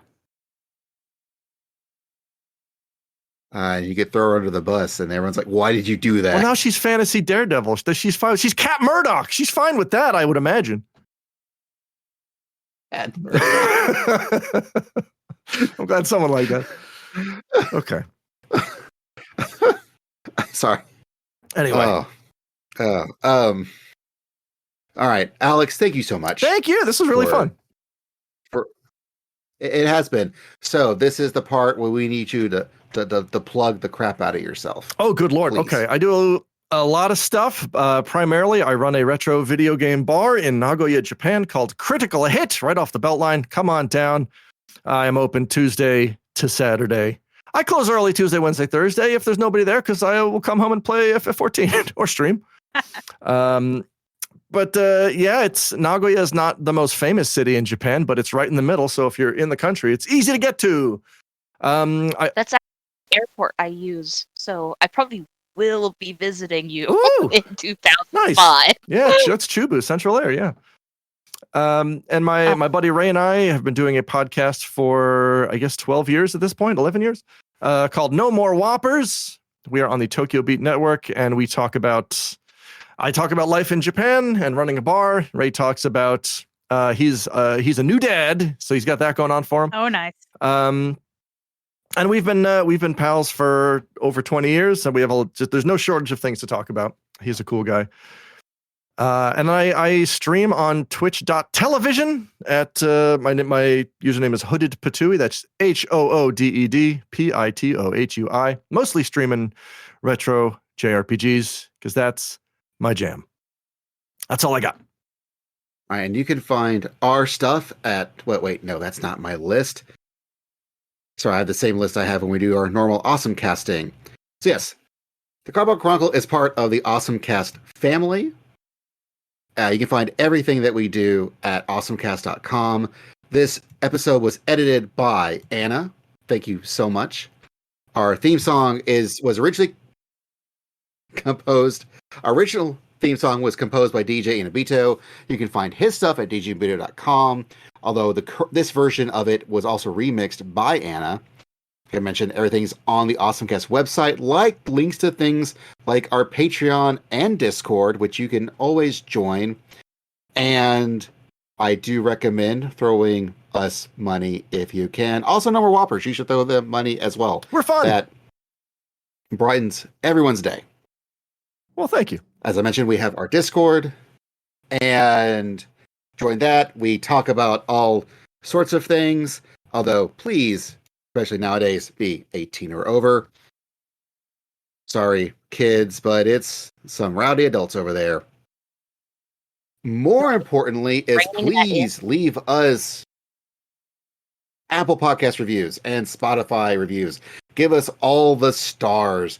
It is, especially in the social media hellscape we live in now, those 5-star reviews are becoming more and more important, which I'm sure Alex also agrees with. I don't know that we have ever messed with iTunes reviews. Is that important? Should we be doing that? Supposedly, as I'm told, that is the primary vehicle for people to just randomly do a search and find podcasts. Well, that's ridiculous. So many people use iTunes and Apple Podcasts, whatever. And so the higher ranked you are in whatever it is there, the more likely people are going to find you, or so I'm told. But so I always make sure to point it out because all the other podcasts say, hey, leave us good podcast reviews. So I'm like, well, I want the good podcast reviews. You know what? I will add that you should also like and share our post, usually on Facebook and Twitter, and share it with your friends if you think they'll enjoy this, because I really, really want to be media at FanFest and interview USGP. Oh, hang on. Sorry, I have one more thing. There was a FanFest scheduled for here, Nagoya, Japan. And then the pandemic happened. No. And now there are no... And now the next FanFest is for not here. So we had it, and then we lost it seemingly forever. No. I was ready to go. Oh. Yeah, I was going to cosplay something. Well, the Basil and I are... Now you got to go to the Tokyo Dome. Yeah. I know Basil and I are planning to go to the Vegas one. Right now, Umi was planning to go to the European one. Ooh, cool. Yep. So, yeah. Yep. That's the one I'm planning to go to. Nice. Well, let me know how it is. Wait, where was the European one again? It was in England, right? London. Yeah. Yeah, easy. Sure. Let's say that. Easy to get to London. I also missed out. I mean, sorry. Sure. Just What's up? I don't know. right. And we said London. It's easy to get There. to, and I'm like, okay, It is. Yeah, if you're there. I also It's super easy to get to London. I also missed out on the Eorzean Cafe. They opened a pop-up cafe here in Nagoya as well. And I missed out on They that did? because, like, my wife and I made reservations. I asked her, "Will you come to the Eorzean Cafe with me?" She said, "Yes, it will be fun. I'll have tea and you can eat Sephiroth pancakes or whatever." Oh.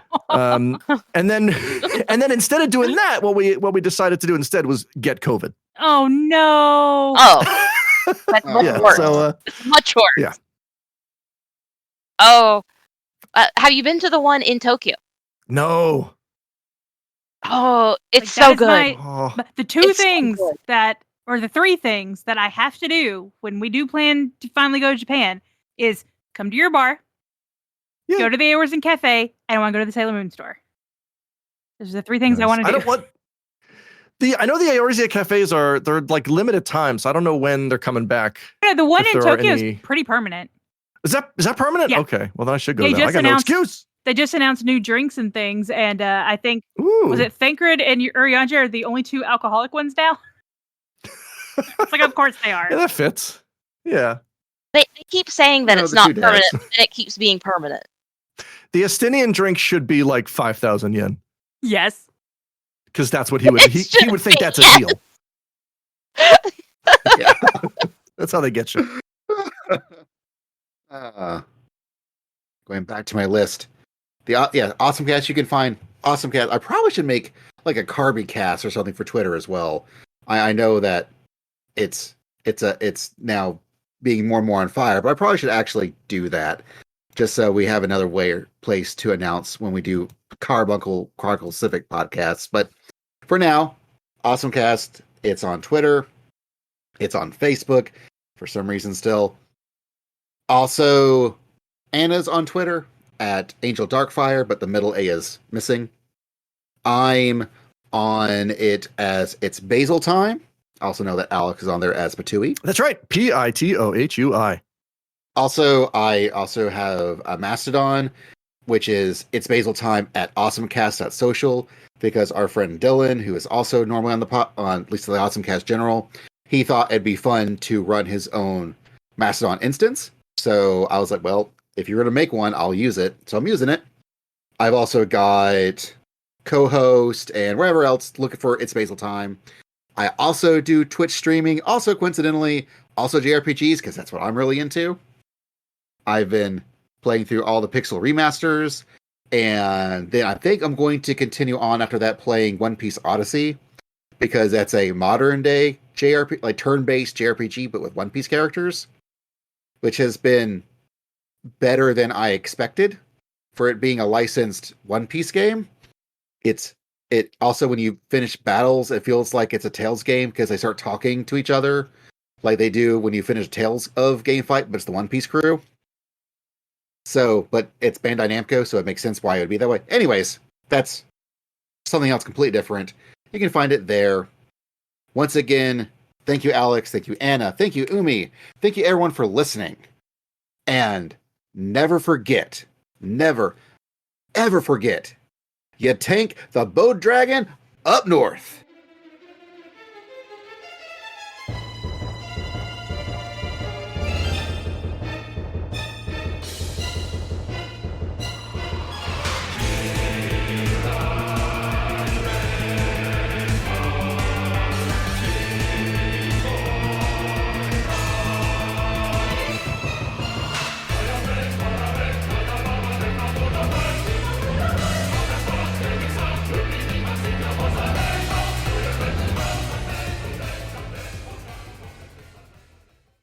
Flaming Globes of Sigmund.